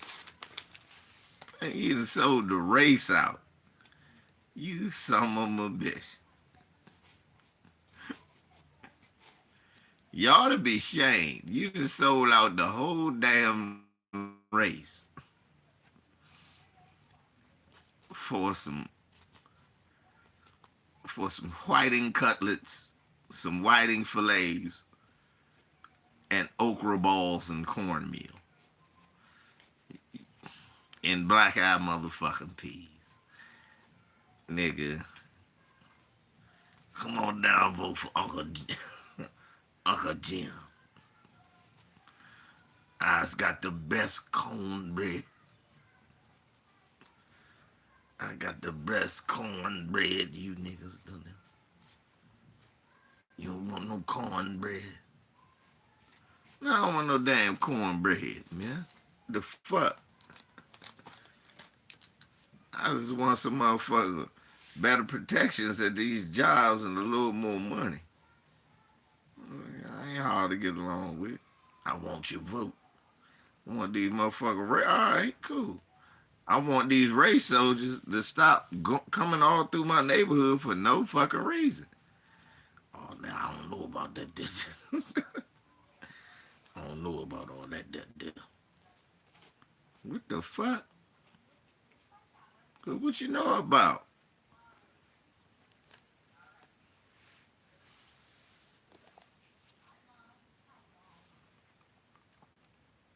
Niggas is voting. Vote for me. I'm not gonna do a motherfucking thing for you. These are actual campaign slogans. Vote for me. I have a discussion. Vote for me. We'll have a discussion on how the police is killing your kids. Here's the deal, folks.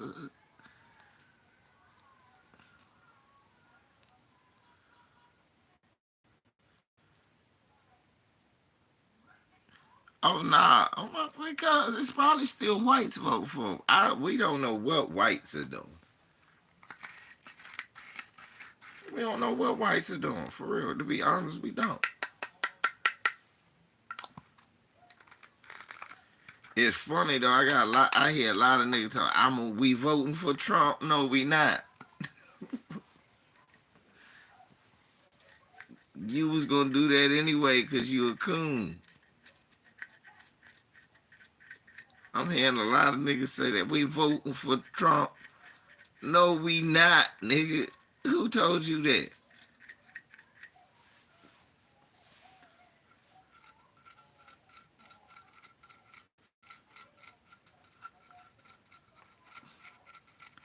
Just like that shit Tariq was playing, that bitch, what's her name? Ebony K. We vote for Trump. He gave us a stimmy. What's a stimmy check? I never heard.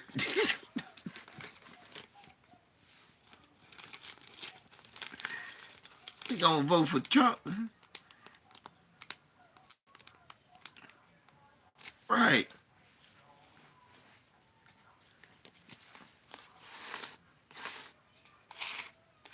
We just know what we not doing. And if they lose, they know we ain't do it. And then they gonna blame it on us. And that's cool too. That mean they know we not so. And then that give us a chance to say, so hold up. You know we not fucking with you. And why we not fucking with you. And instead of adjusting your position, you saying, look at what these niggas are doing. Okay, it's some more dark days ahead for your party.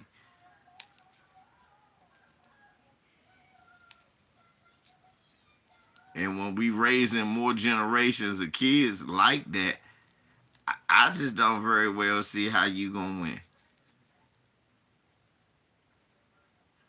You got motherfuckers like me telling my kid here every time, don't vote for neither of these Peckerwoods if they ain't doing nothing for you.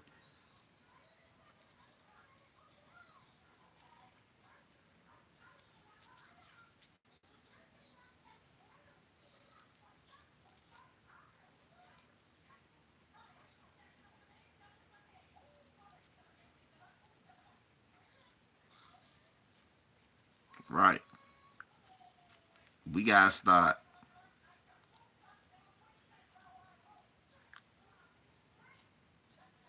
But they know we ain't gonna save them.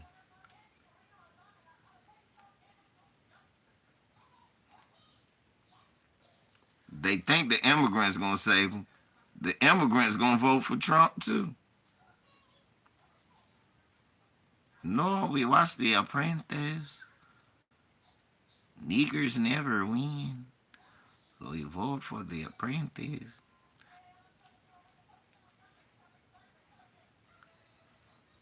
We want to make Chipotle great again.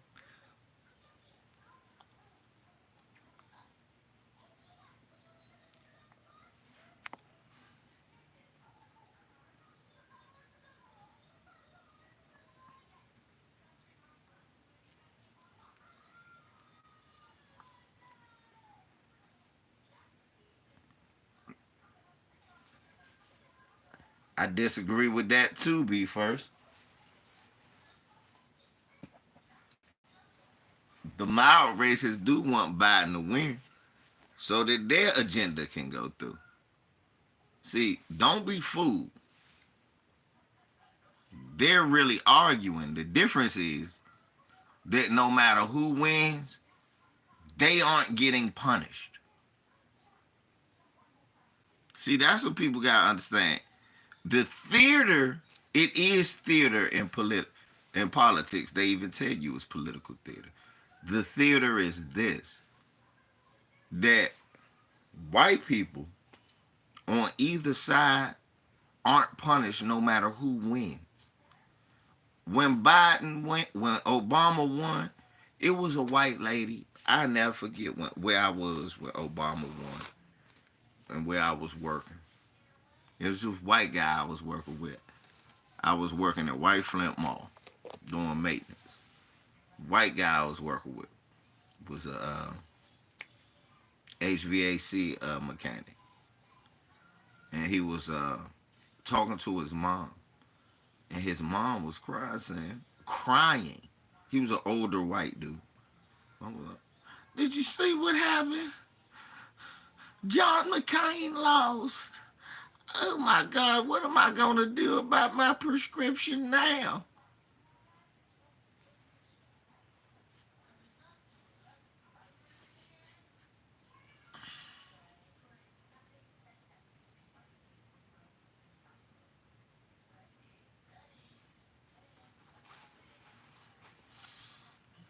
Now, I was not a fan of Obama the first time. I wasn't voting. People's like, you not going to vote for the black man? I said, I don't know this nigga. Where he come from? I'm not voting for a nigga I don't know. He half African too. Africans don't like us. I was saying that back then.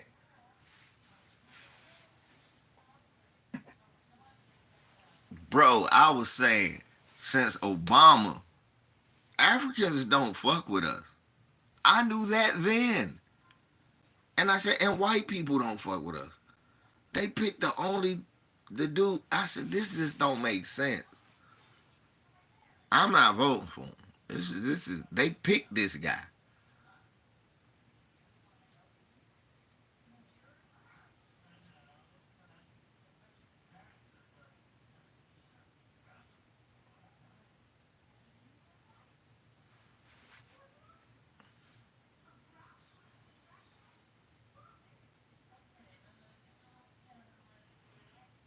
Be first. All them Trump niggas is gonna be, man, help us, man. Look what's going on. It's crazy what the police doing. Why they doing this? Oh Lord, why?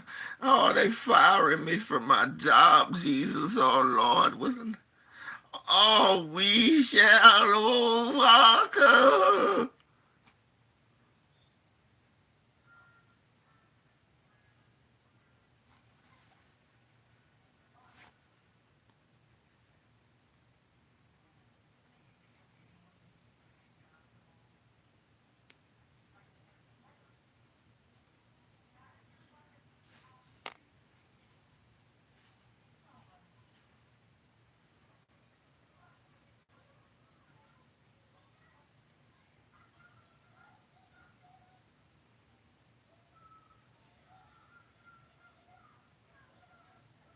I'm telling you, gonna be the boss. They gonna be the first ones crying because they voted for that Peckerwood. Like he was better than any other Peckerwood. Right. Leave them motherfucking Peckerwoods alone. You let these Peckerwoods figure this shit out amongst themselves.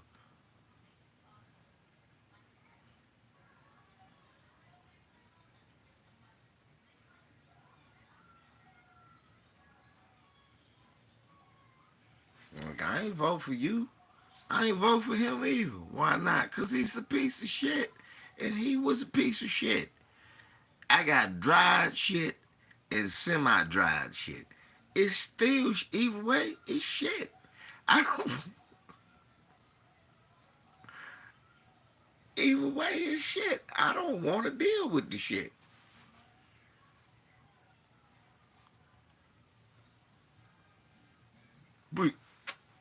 So you saying you would rather eat a stick of shit than drink a cup of pee? That's you niggas. That's you. We voting for Trump niggas. This nigga saying he'd rather eat some shit than drink some pee. Um, nah. How about I just said I don't want none of what you serving, nigga. It's a cup of piss and a plate of shit. I can't win at this table, nigga. It's nothing for me at this table. So why go to it talking about I'm gonna pick one?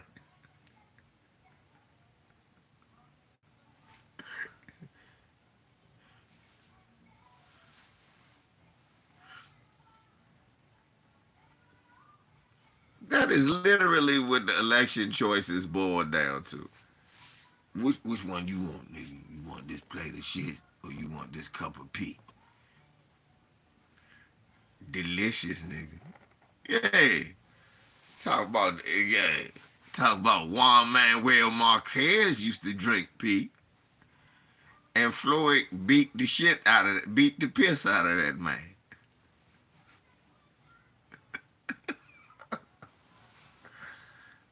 Talk about you getting all the vitamins your body missed. No, nigga, just take more vitamins. Y'all remember Juan Manuel Marquez was drinking his piss for the HBO All Access?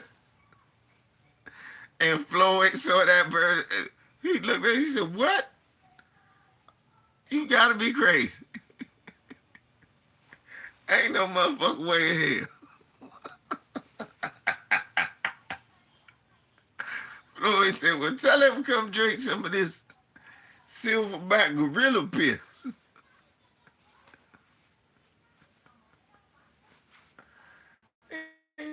Beat the pee out of that nigga. Right. He said he don't do that no more. You shouldn't have never did that at first. I'm sorry, brown sugar. You know, I get you enchanted with these beautiful brown eyes.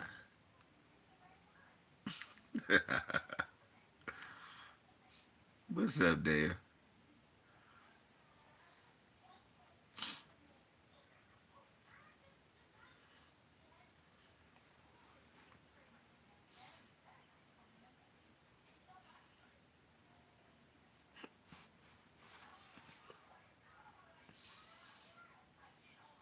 Beat the piss out that man.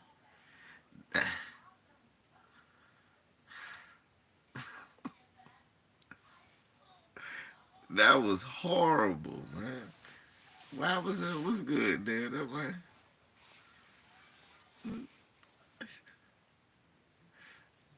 It's all good. You know what I'm saying? I'll take that.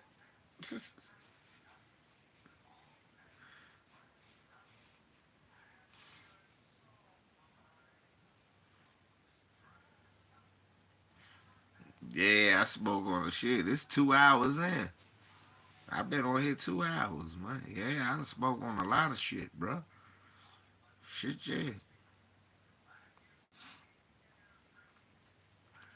Basically, I'm freestyling now. You know? It's just a freestyle. Meanwhile, I kept up going, kid.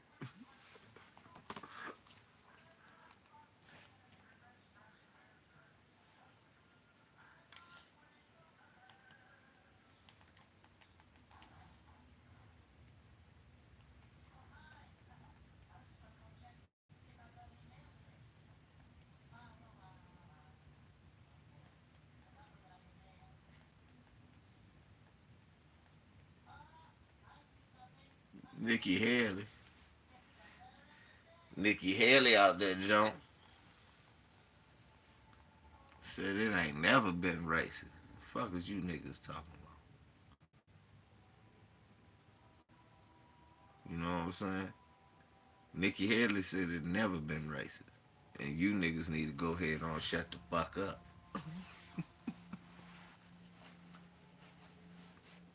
You need to take it and shut the fuck up.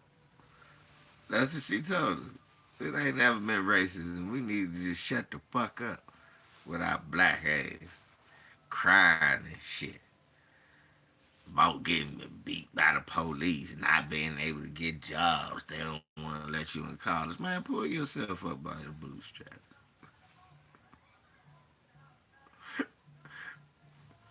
Man, pull yourself up by your bootstraps. You was enslaved for 200 some years, then Jim Crow for another 100 some, and then motherfucker school to prison pipeline. Man, big school choice, man. Pull yourself up by your bootstraps. It don't matter that my father came to this country, couldn't even get a job nowhere else but at HBCU. That racist motherfucker's father taught at a HBCU. Y'all,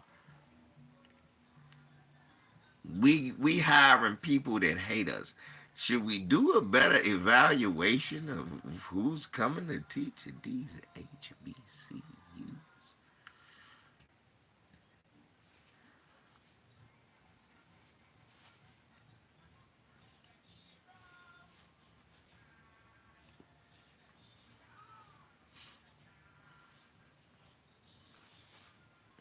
Damn right, Dale. What the fuck was you doing? Your mom should have plucked you in your head.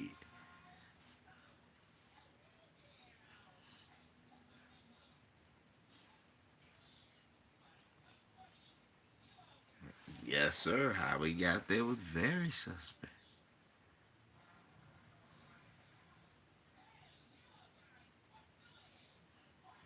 How we got there was very suspect.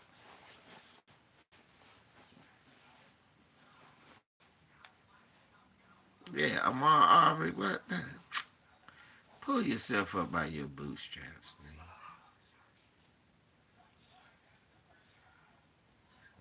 Yeah, we just hiring anybody. This nigga working at a HBCU. Right. Very, very suspect how he got there. But he got there. And why we hiring him? Whose family fled from other Europeans, racially whites whooping their asses just to come here. Look, that's what they look. Literally, this is what these other groups do. They flee from country to country until they get here to finally find whiteness.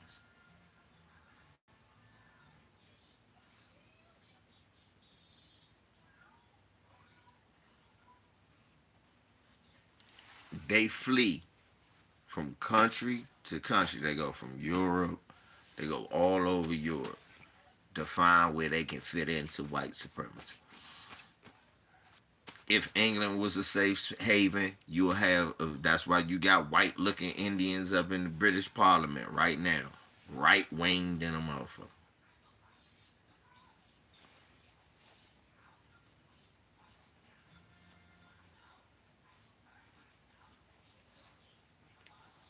And nobody never know these kids.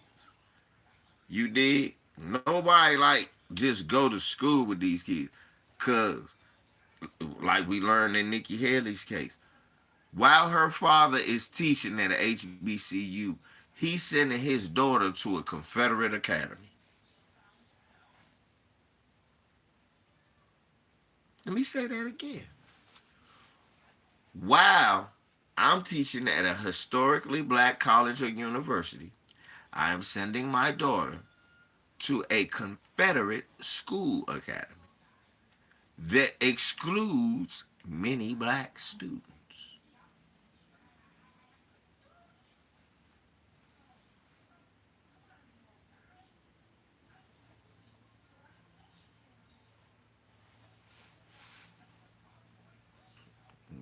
No racism when she hiding her real name. Yeah, I know.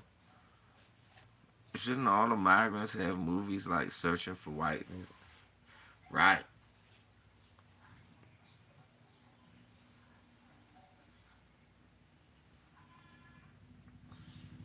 Well, every migrant is searching for whiteness.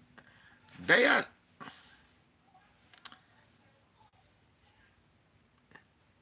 Think about it. Be first. Nah, it ain't seems like it. It's ingrained. They coming looking for the American dream. What is that even a statement in the black community? Is the words American dream for foundational black Americans, is that ever really in our vocabulary? American dream is not in our lexicon.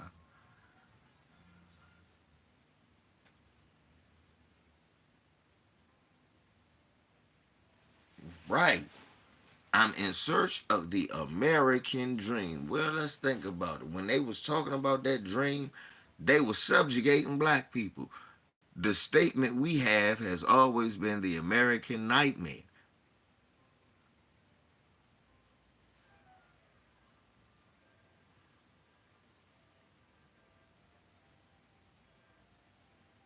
Our experience has always been this is the American nightmare. From building this month. No, fuck the boat ride. From our people made that. Our people made that. That's why I don't talk about the boat ride. No, why I don't talk about the boat ride. My people strong enough to make it. So let's talk about this. Let's start there. Your people made it. Let's start there. Now they got here.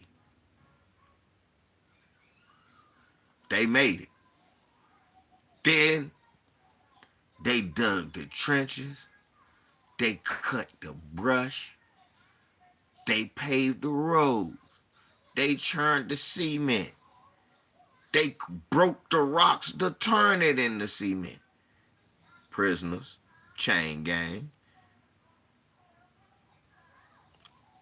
When they got out of slavery, they used their prison labor, sharecropping, to grow their wealth. These people told the soil to grow, not only develop the country, but grow the wealth to help develop.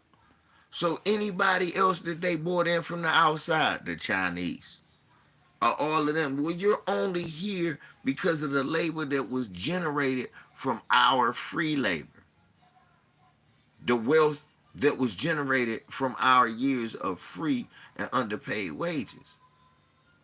So because of that, and land theft, America was able to make money hand over fist. I'm talking about fuck 200 times profit, 300. When ain't nobody working, $50 is 50 times. When ain't nobody getting paid, $50 is 50,000 times profit. Not 50% profit, it's 50,000. Because you ain't got to pay nobody but yourself for their work. So now I got to find more work for them to do so I could get paid.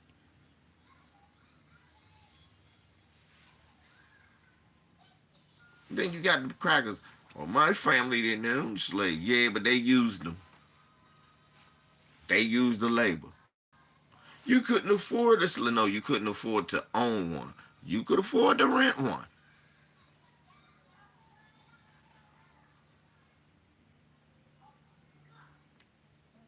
People will tell you shit like, our family didn't have slaves. No, and my granddaddy built this house. No, he didn't.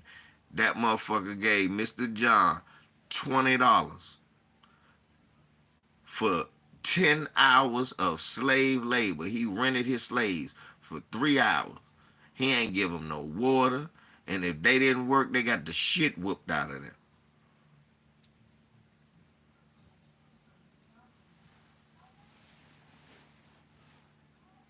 Y'all think we don't know what slavery really was? Nigga, they was renting us out like Earl's video. We was like video. All you needed was a video card. You come up, show, hey there, John. How you doing there, Mr. Wilkins? Yeah, got to get my crops together this week, man. I was wondering if I could use you niggers. Sure, I got 3 good bucks I just had last week. Had them working on the field for 16 hours. My harvesting come in, go and pay me. I'll go on and pay you when the harvest comes in. That's right, put it on your credit.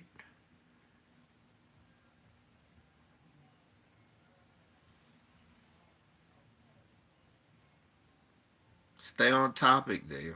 We're not talking about that.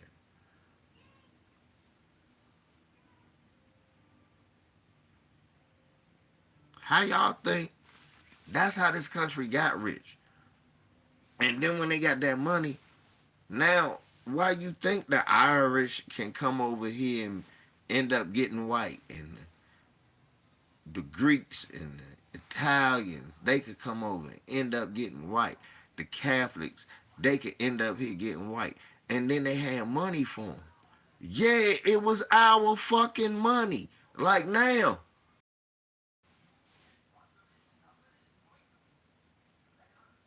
It was our money. Just like now, we overtaxed. All of us overtaxed. Anytime it's a black person that's rich, you're going to find they got some kind of trouble with the IRS.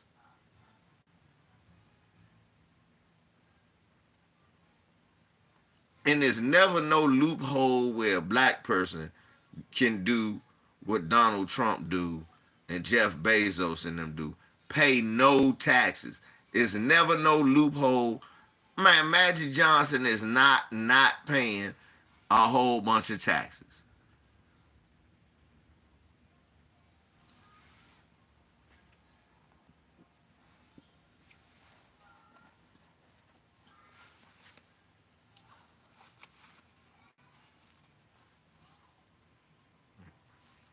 Right. It's,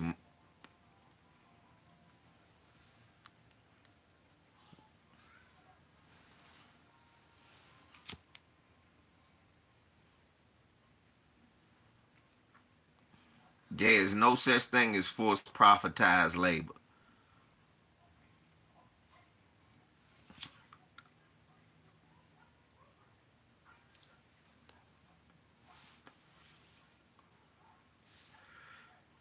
Especially to build the country.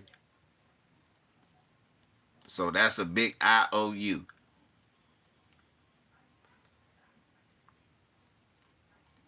You owe me for finding Chicago.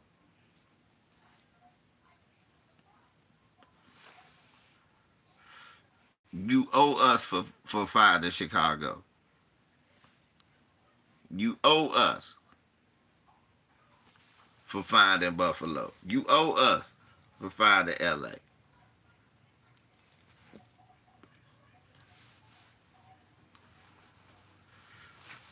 You owe us from Central Park. Shit, you owe us for DC. I've been trying to trace my great-grandma, my grandmother Evelyn family. We can't find her living nowhere but DC. Nowhere. Cause my grandma know every Baltimore one time and Boston, Massachusetts. She moved there in her later years, in her 20s and 30s. Nobody knows why my great grandma was a little loopy.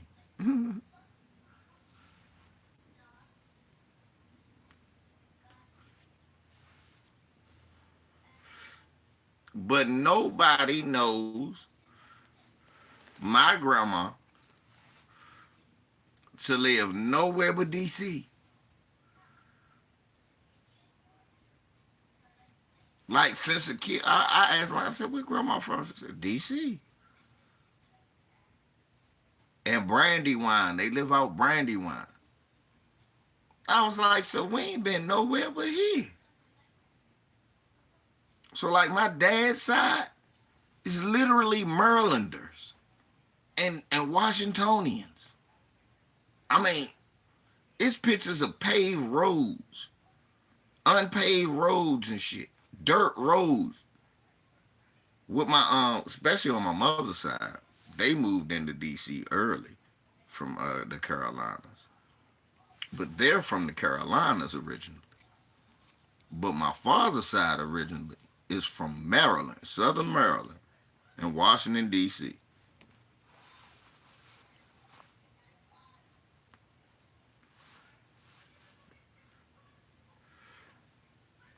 Like people say, you got 16 great. I was lucky enough to know some of them. So I know my father's grandmother, my mother's grandmother, um, my father's great grandmother, my father's grandfather, um, my mother's grandmother on her father and mother's side. So I know both of my great grandmothers, Grandma Rose and Grandma. I know three of my four great grandmothers.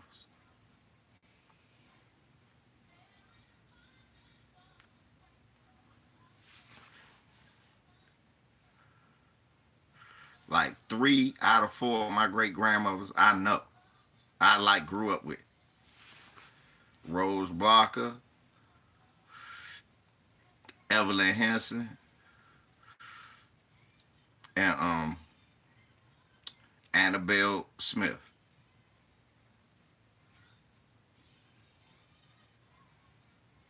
Yep, Annie Bell Smith. Um, yeah, I know them three.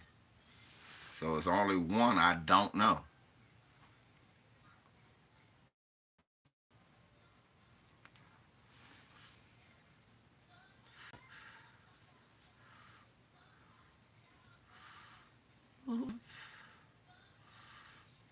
Oh yeah, my father's father, mom. I don't know my dad's side. I don't know them. Nobody on my dad's. Everybody on my dad's side could be alive. I don't know them people. And guess what? Fuck them people.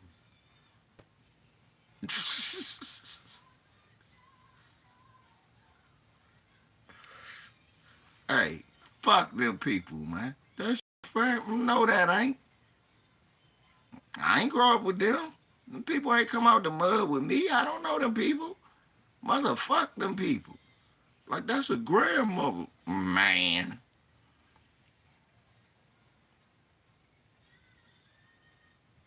Grandmothers I know take care of their kids. When my father's mother was murdered, his grandmother and his great grandmother took care of him. His father left. His father left him. He don't know his father like that. So that's not my grandfather. Fuck that nigga. My grandfather named Norman Smith. Cause that man was there. That's my father's oldest brother and oldest sister uh, father. So that's my grandfather. And he always done been there. And he'll say that when he see you. So that's my family. So I don't, and his wife, I don't know his mom because his mom passed.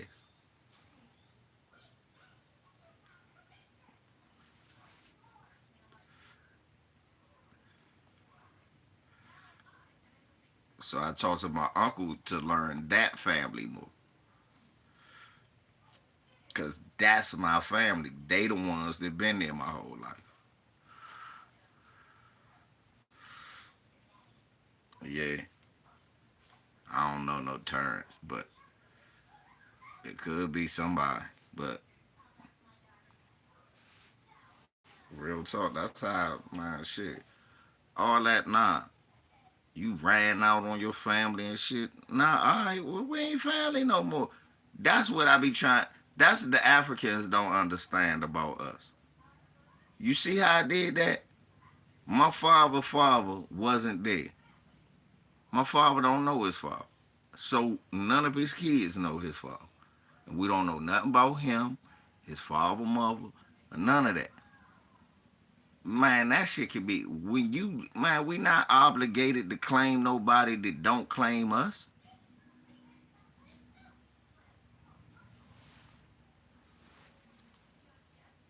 No, it's not, brown sugar. No, it's not. Everybody's definition of family is not different. The way people treat family is different.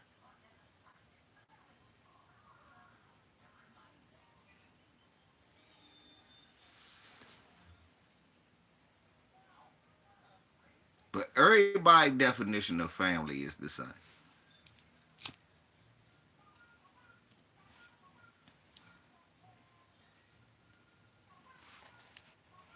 Because it's not about being blood relatives. If it was, then your wife would not be part of a family.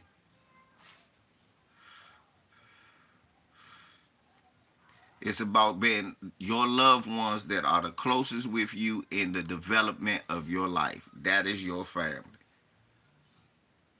Your loved ones in inner circle who are the closest with you in the development of your life. That is your family. Your family has nothing to do with blood. Because if that was the case, your wife would not be family. And vice versa. Your husband wouldn't be family. He not blood.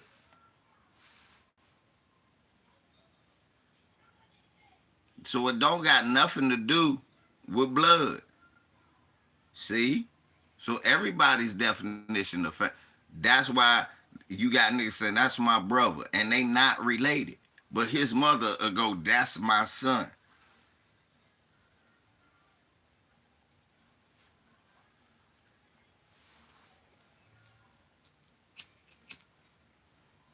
You got women claiming kids they didn't mother, and fathers and men claiming kids they didn't father. That's family.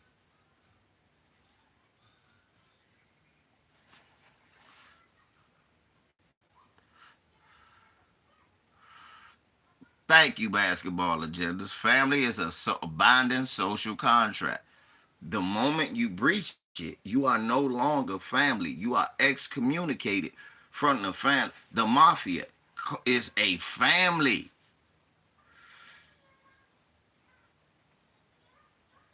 Nothing to do with blood. All of them ain't related. Everybody ain't in the family.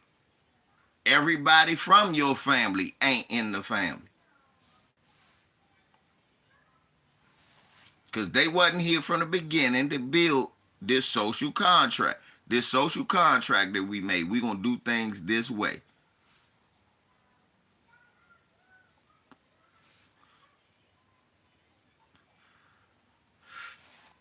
Max, that's the only reason you need to know who your blood family is.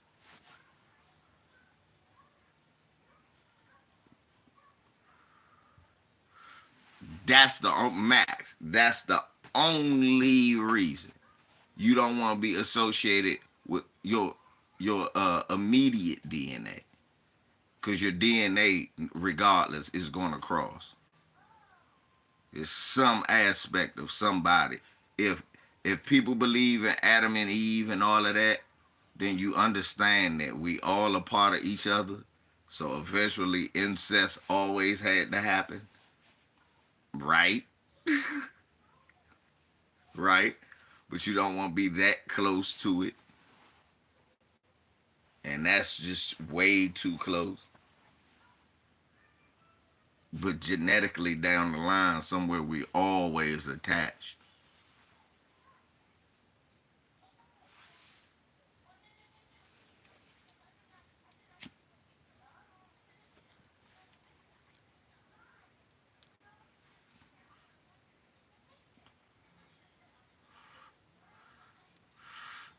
Nah, Max, I know you weren't arguing.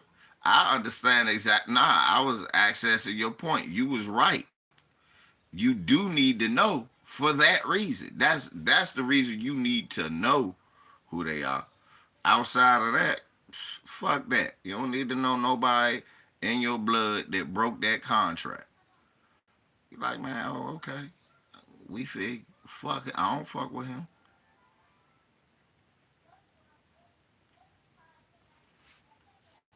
And then it's how you then that's to what I was saying to Brown Sugar, how you treat family. You got some motherfuckers.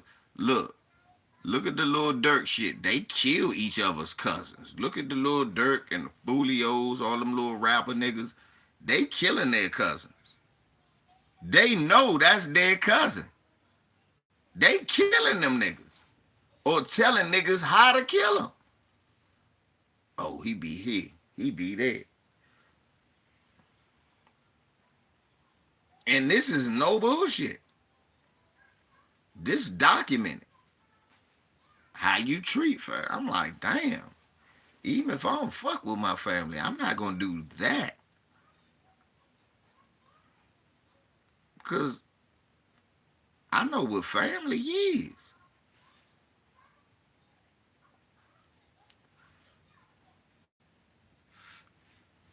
And he know what family is, and you know they know what family is, because when their best friend or one of their cousins or one of their cousins that's closer to them die, they start crying and making songs and making chains for them.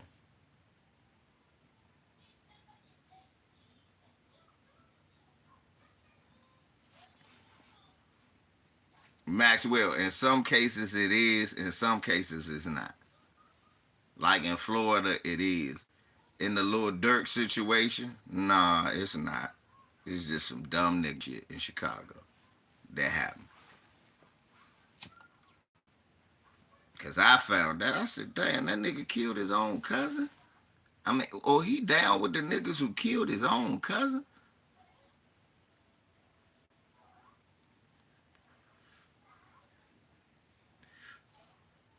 Same way with FBG Duck. FBG Duck had a cousin who was on the op side. His man's 051 Melly had killed his little cousin. His little cousin tried to kill his man. First, his little cousin shot his man. After that, dude was like, hey, you know, I got to get back. I know that's your cousin. That nigga tried to kill me.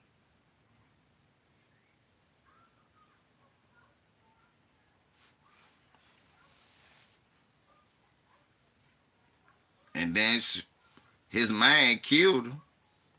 He go to the funeral crying and everything, they said. They was like, man, we know he the ops, but we couldn't do nothing because he was with his family, and this was respect.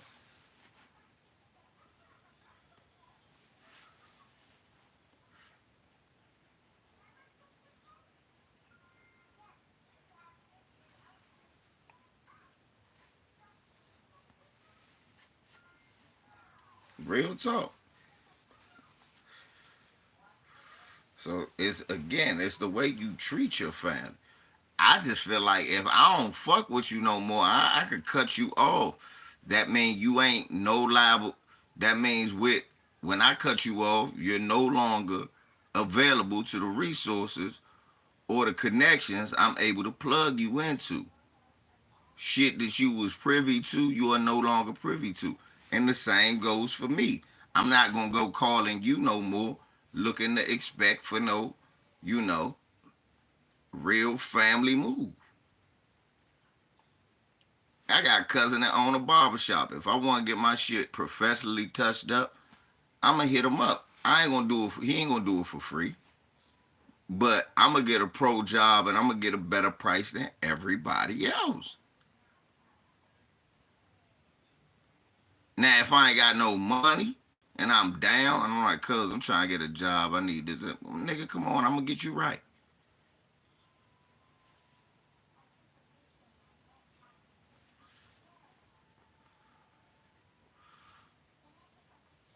Those are two different things.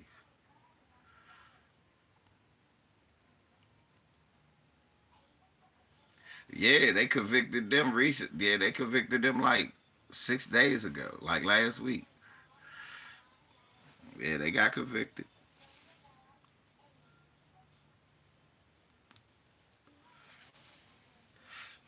All that murder for nothing. That Chicago shit, crazy. All that murder, all that death, all that violence for no reason.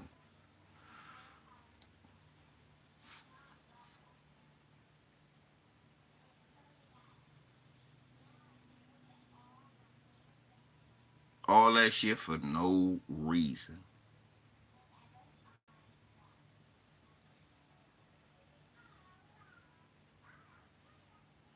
Crazy. All these people losing. Cause a dime to a dozen, I bet you they can't tell you how this started.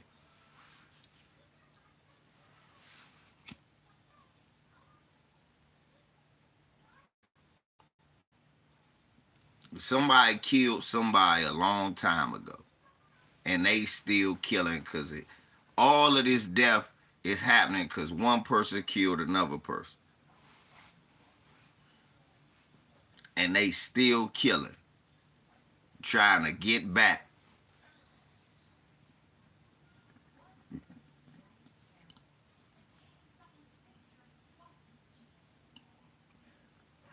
Right.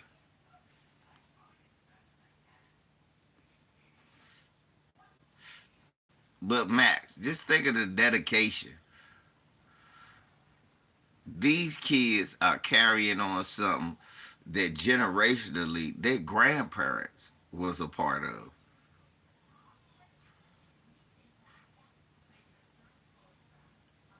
Generationally, your grandparent was this ain't nothing you just picked up last year. Cause if you from a family that ain't gang banging, why you just start gang banging? And a lot of them do be tethers. I found that out too. In Chicago, it's a lot of Africans.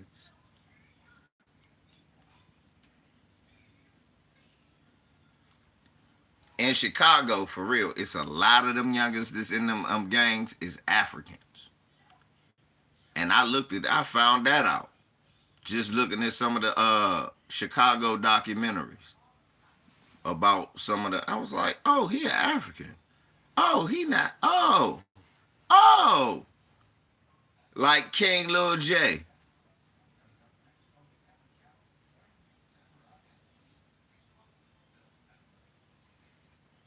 Like King Lil J, Jeff McGraw. But he Jamaican. Niggas didn't know.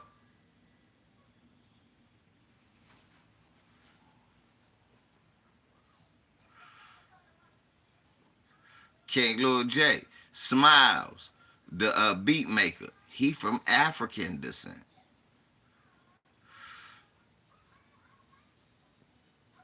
Yeah, I know he moist. I know he moist. He run around with transsexuals. I know.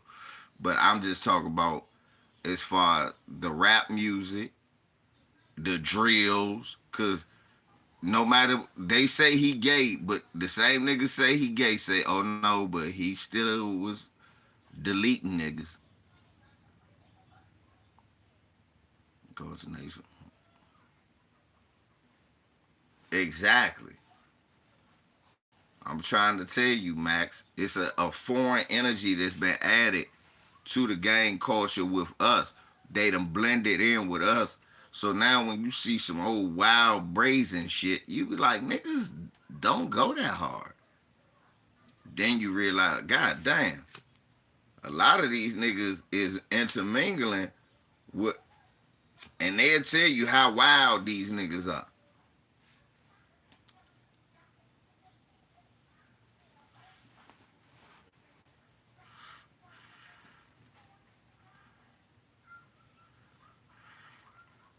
That nigga Tariq was on to something. That shit is 1,000% real.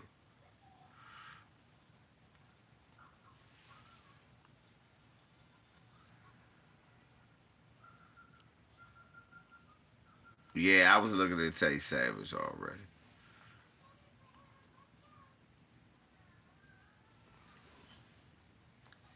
Hey, Germ Warfare. I won't say all that. What I will say is I'm on RG3 side, not that white man side.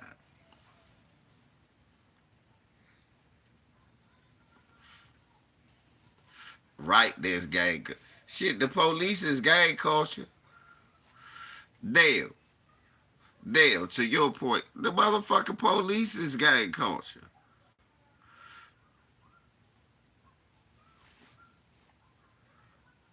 That is gang culture.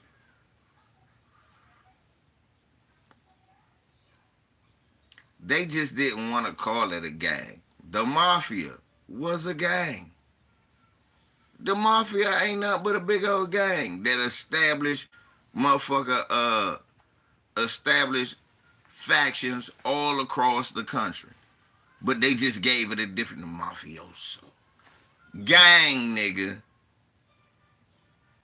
They don't wear no colors. Gang, nigga.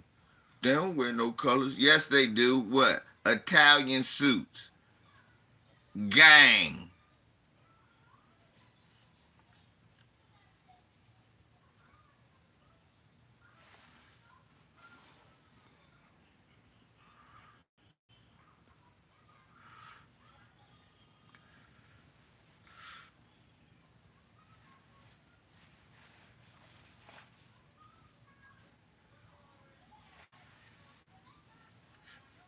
Jay Gruden talk about Kirk Cousins was better. He's still playing. Yeah, Jay Gruden. And motherfucker, everybody else still coaching except you. So you,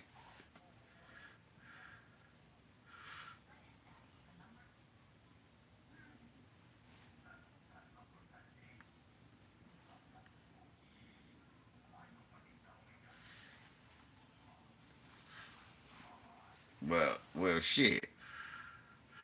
It's a lot of government sanctioned gangs. It ain't just the police. FBI, government sanctioned. CIA, government sanctioned. Gang. Gang.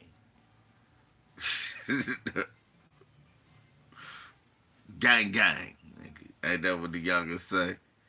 That's gang right there. CIA, FBI, ATF, DEA, gang, nigga. There's a lot of sanctioned gangs in the government.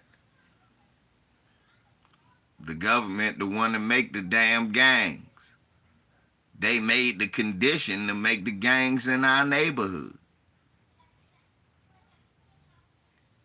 What made gangs in our neighborhood? Segregation. Gangs were only formed at first as a way to protect your neighborhood from white supremacists who was coming through beating and doing bullshit and stopping police from fucking with you. That's what the gang was for at first. It was just a bunch of neighborhood niggas who stuck together and said, look, this how it's gonna happen. Cause too many women was getting raped. And they don't tell you shit like that. That's how most black gangs started. Government sanctioned and started every gang there is. I'll say it.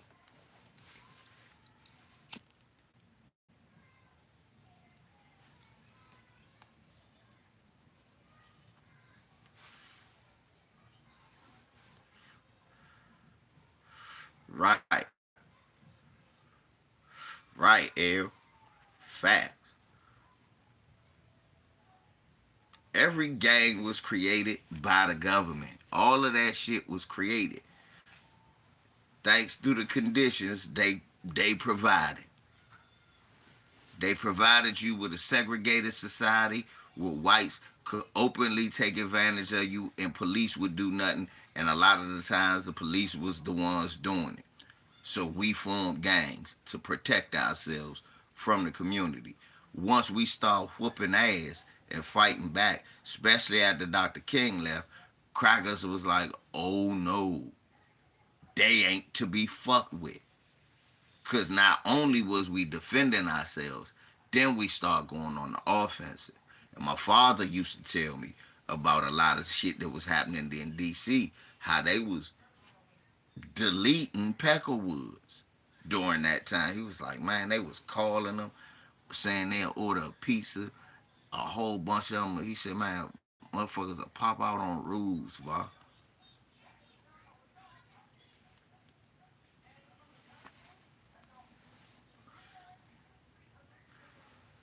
Right, Dave. But fuck it. Boko Haram is a gang. But we gonna stay here in America. What I'm on.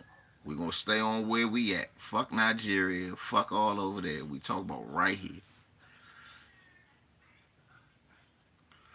Dale, we're talking about right here. Fuck them right now. All love, but fuck them. So my father telling me how they would call for pizzas and then air the motherfucker feds out. Or call the feds to a spot where they knew nobody was and just pop out on them and let them have it.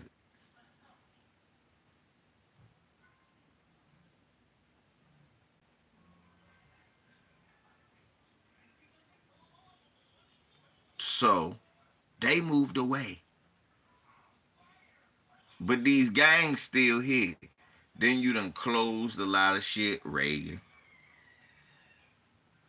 Now this energy, they done turned into gangs protecting themselves from each other.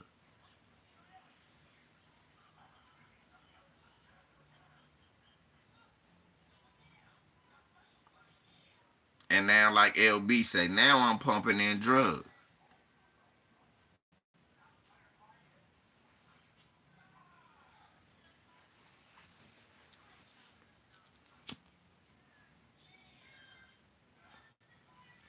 No, not that they infested with gangs. The USA creates gangs. That's what we do. Gang, gang.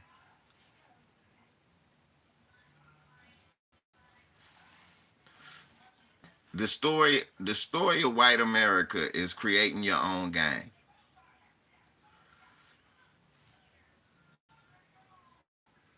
The story of white America is creating gangs.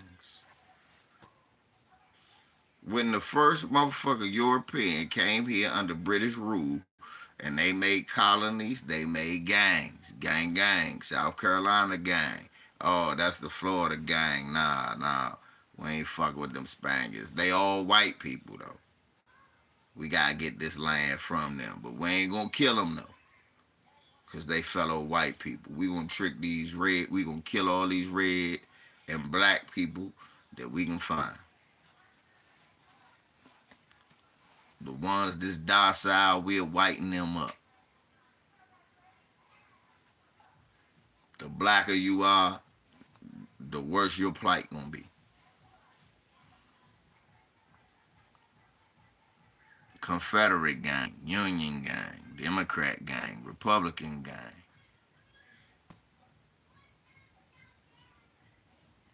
All about the gang. The Whigs used to be a gang. They got rid of that gang.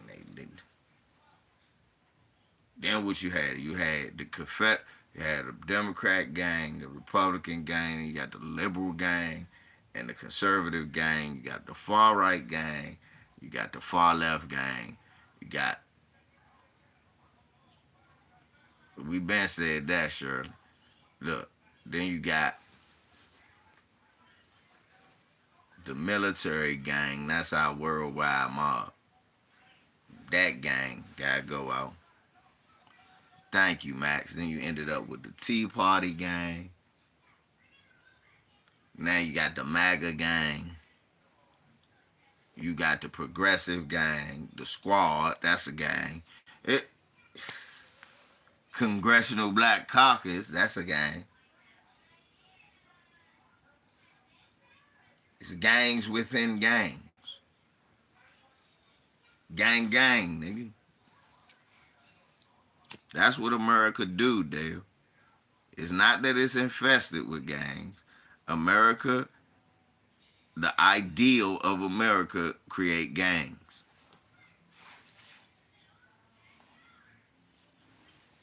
See, because gangs are good for capitalism. You need gangs of people. You need certain gangs. They studying. They study. Hey, this gang, the black gang, the white gang, the Italian gang. That's what they do.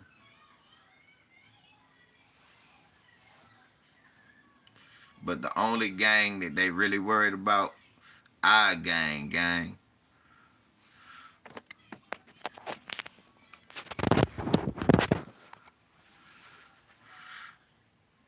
Right, the Butter Biscuit gang, But the gang they worry about is our gang, gang. And we gotta know that. The number one thing that these motherfuckers is worried about and after is us. You and I, like Jodeci, nigga.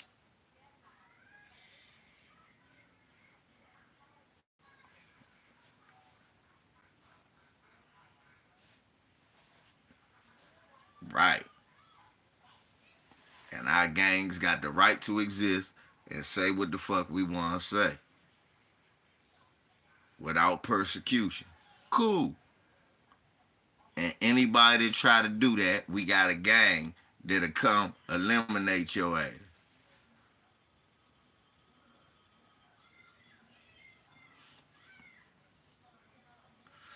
Exactly. All of them try to bang on the FBA gang. FBI, CIA, LGBTQ, USAA, it don't matter. WWE, all of them come after black. NFL, all of them.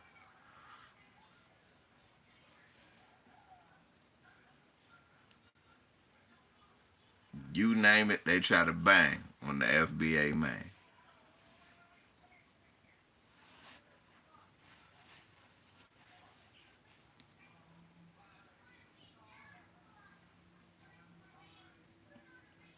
That's true. That's all alphabet agencies. Bang on the FBAs.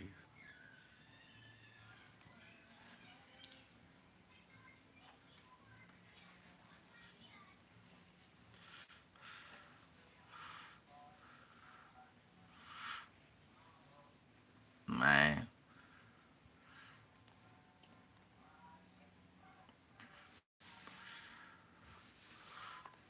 They talk about the Dallas Cowgirls. They out the playoffs.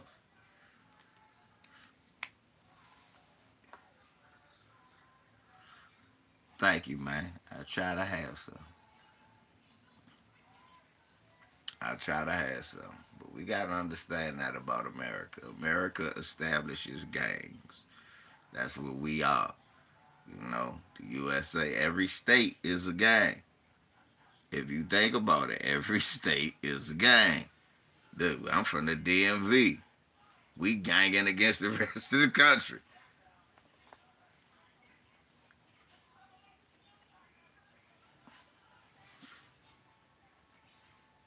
This is what it is.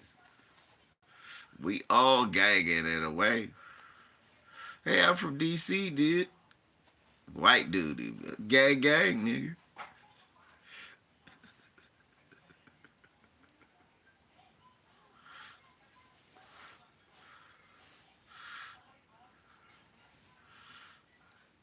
Cubs, Societies, Institute, right? Basketball genders. They just call them different names. States.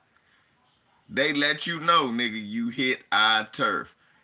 It, if every state ain't a gang, why is it always a motherfucking sign letting you know you hitting their turf? That's tennis shoes on the clothesline. That's tennis shoes on the power line. You know where the fuck you at now.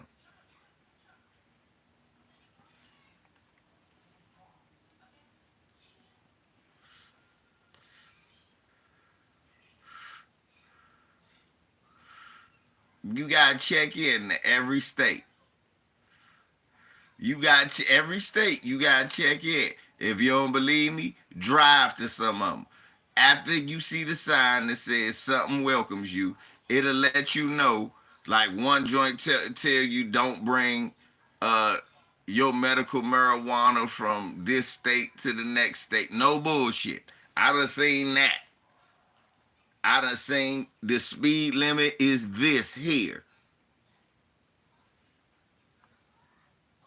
If every state ain't a motherfucking gang, explain that to me. Why does that happen? And every police place treat it like it's a gang.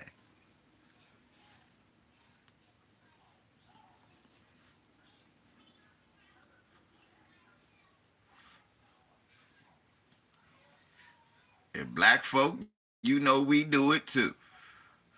We'll let a nigga know he not at home quick than a motherfucker. I know I will. Let a nigga come here talking that. Right, Matt Moses in my line. Let a nigga come around here talking that old what we do around my man, nigga, you not there. Carry your ass back there.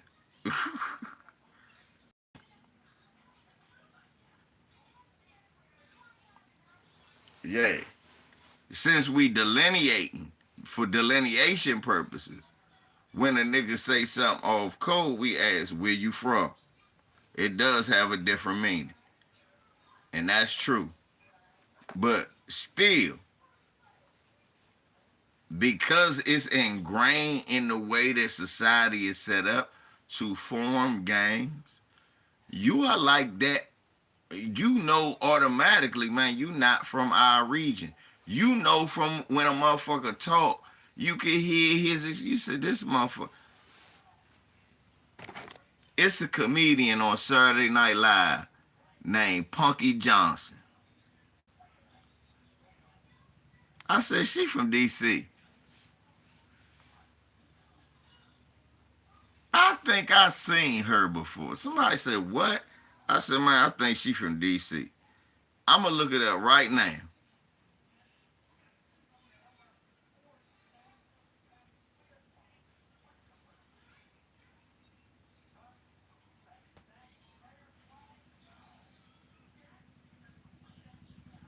Okay, she from New Orleans, so I'm wrong.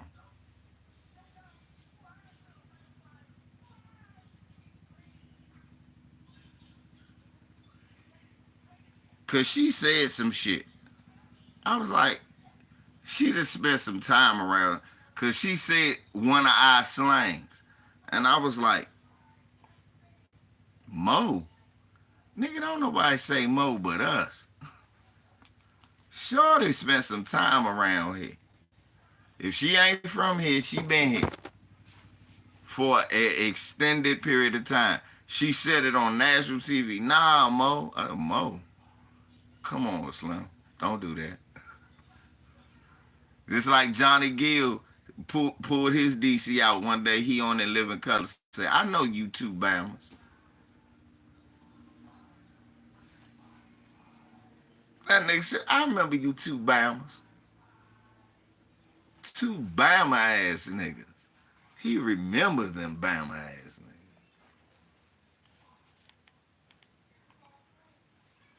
But we already know you ain't from there. Why we ask where you from? Why do we ask that? Why do we ask that? Because it's ingrained in us.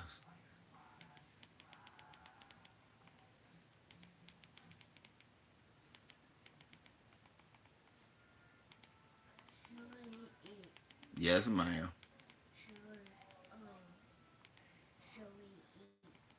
Okay. I'll make sure.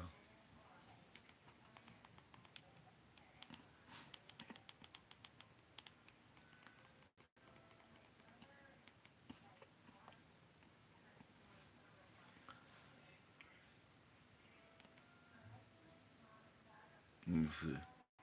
All right, y'all, keep moving, baby. All right, this the A-list, baby. The A-list, you on the B-list, you got to rent the video. You know what I'm saying? Yeah, Jiffy Pop. Yeah, don't forget your popcorn. Pop, pop, pop, pop. Jiffy, Jiffy, Jiffy, pop, pop, pop, pop. Pop tarts in the jello pop tarts. Pop, pop. There's gold in them there heels. Excuse me, guys, but what is it that a girl has to do with this place, right?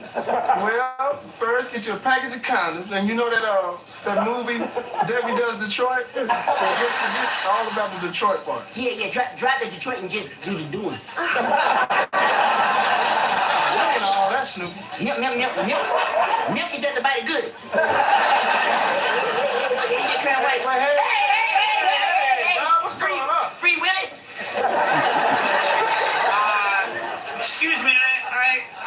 Chris. I am the director of the film.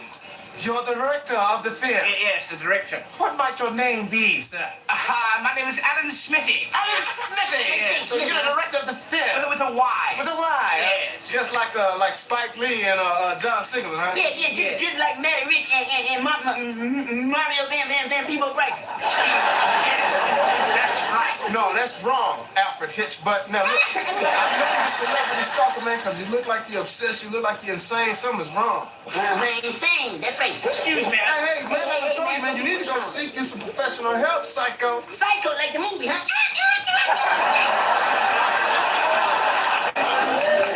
Hey. Johnny Gill.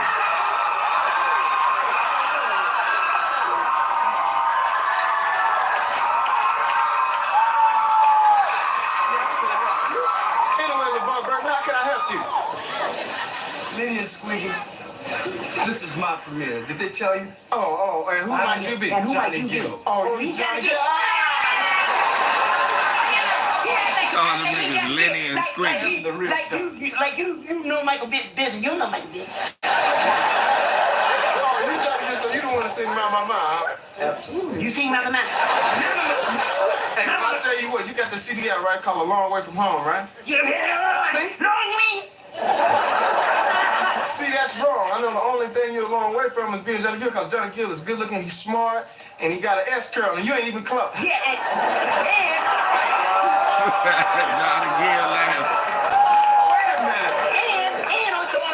on top of that, he know Michael Bivins and Stacey Lattimer. I think I do know you, Bammers. I think I've seen you on the wall at the post office. Hey, don't be, hey, little man. Hey, look. Look what he say. And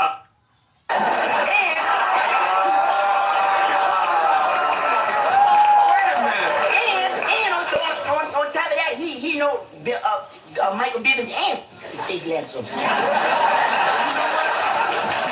I think I do know you, Bammers. I think I've seen you on the wall at the post. He knows them Bammers, man. Johnny knows them Bammers. That's how you know Johnny Gill from D.C. Right there. Because he knows Bammers when he sees. Anyway, let me get out of here. Y'all stay away from Bammers. I got to make baby girl something to eat. LVZ, man. I'm out.